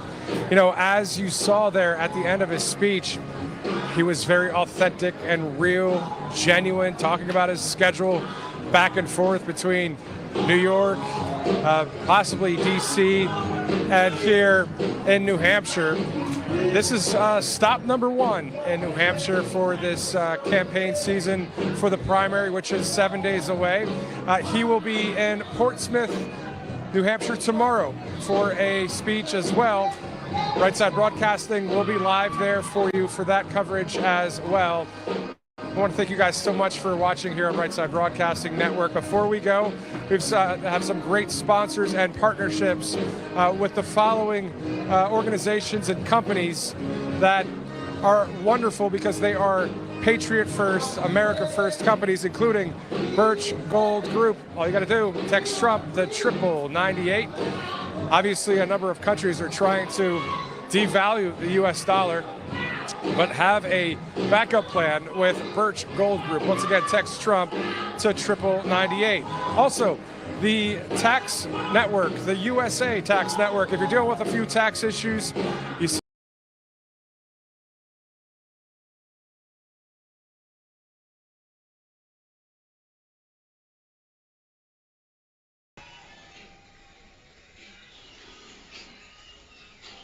What's going on, Yame? And Yame, I don't know if you're still there, man. I saw you.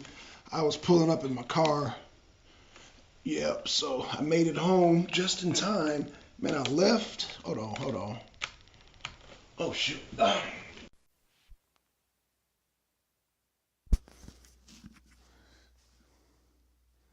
we got Yame in the house.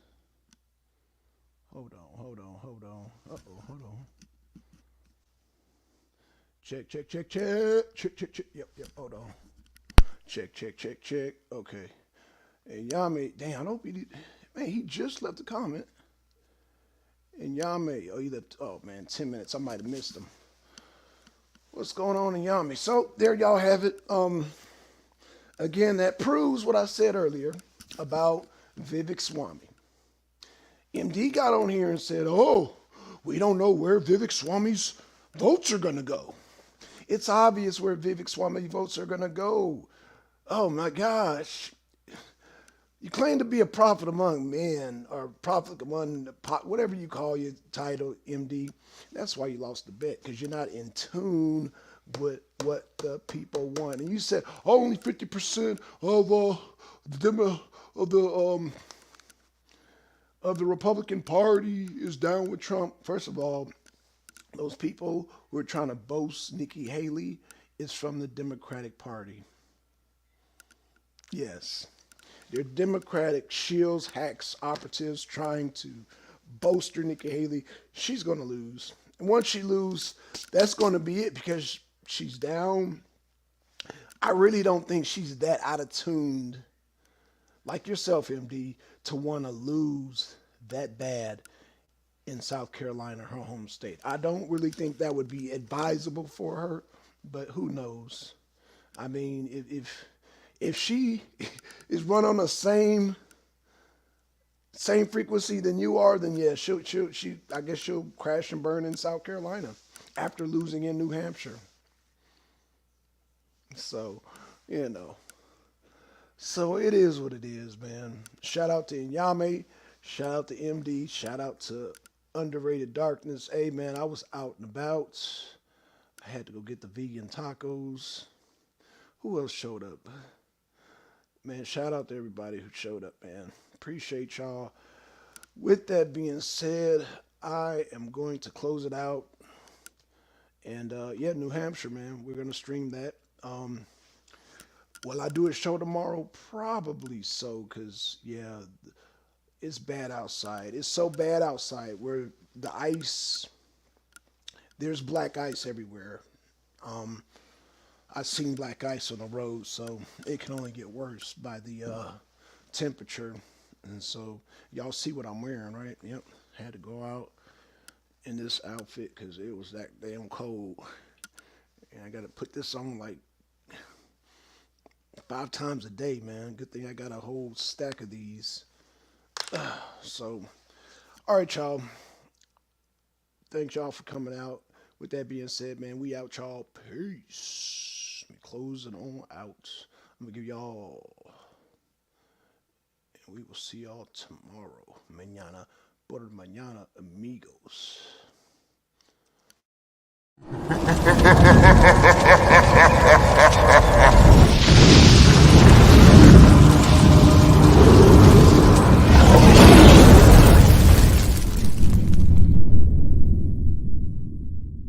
The Arena.